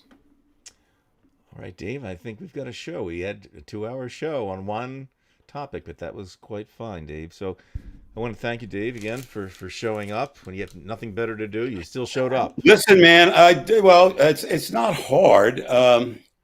What else was I going to do? I said The Stand, which is my new fascination. It's not a bingeable show. It's coming out once, 9 weeks, and I'm going like, I can't wait. I have to watch I know what happened. show. It's not like I don't know what's going to happen. Although this is interesting. Again, just a quick aside. Stephen King, not that people should watch the show or not watch the show, but I just find it. Stephen King wrote the 9th episode, and he's doing a new ending because he said he had 1,300 pages. I don't know why he couldn't get the ending he wanted in 1,300 pages, but he felt there was still part of the story that he wants to say in that night's show. So there will be something new in it. Right. Brian, how you asked me. So I assume you will be word until the 20th. That's my nature, anyway. Yeah, and there's nothing wrong with that. You've been right. I mean, Dave, you had a string of being wrong for a couple of years, and then this year you've been spot on. So I mean, I told you I wanted you to be right. I had no ego in this. No, it's not that, Brian. I just think that what happens is, I think that anyone who said I have no concerns would be absolutely as insane as the members of the Trump. And look, you yourself know that he's going to attempt something. He doesn't sleep. He's like, was it the one with Robert Mitchum, the night of the whatever? Oh yeah, whatever it was. Night of the Hunter. Night of the Hunter, where the guy just doesn't sleep, and Trump doesn't. So every day, and because, as you say, he has enablers. And I like Vegematic's comment up there because one of my idols was always the Energizer Bunny. So it's kind of like what I want to. I want to be the Energizer Bunny. I'll tell you, if you had Dave Price and Donald Trump in the same room, I don't know who would be able to talk. You wouldn't be able to hear any of them. They'd be talking like crazy. You know what? He wouldn't like you, though. I know that, Dave. Oh, I think he would. I think we could be best buds. You know what? He hates me. No doubt about it. No. If you ask me tomorrow, who would I want to get a half hour with? Who's living right now? It would be Donald Trump. I mean, I'm not going to change him, right? I just would like to know more about him. I mean, not know more, but I mean, just what the hell is he? And I'm not going to find it out in half an hour. But I just, like I said, I've heard him speak in my life 3 times. Never one-on-one. So that'd be interesting, I think. Right. All right, listen, we are going to cut it off right now. So I'm going to go to our outro. I may have to do something here to make sure that it comes up. But thanks, Dave. And we'll see everybody next week. Thank you, Brian. Don't forget, folks, to subscribe to our YouTube channel so you get the notifications. Periscope, unfortunately, is going to end its service on March whatever. Oh, really? Yeah. Twitter is basically going to be the option as far as watching the video. So anyway, we'll get something out of it. It'll be more Divided We Stand on Twitter, but not on Periscope. I'm sad to see Periscope go because we did have a following. We usually got around anywhere from 7 to 11 views a night with Periscope, and that was always cool. I know Mike Vallell, if he's not watching now, I'll tell him, on the recorded version that we appreciate him watching us.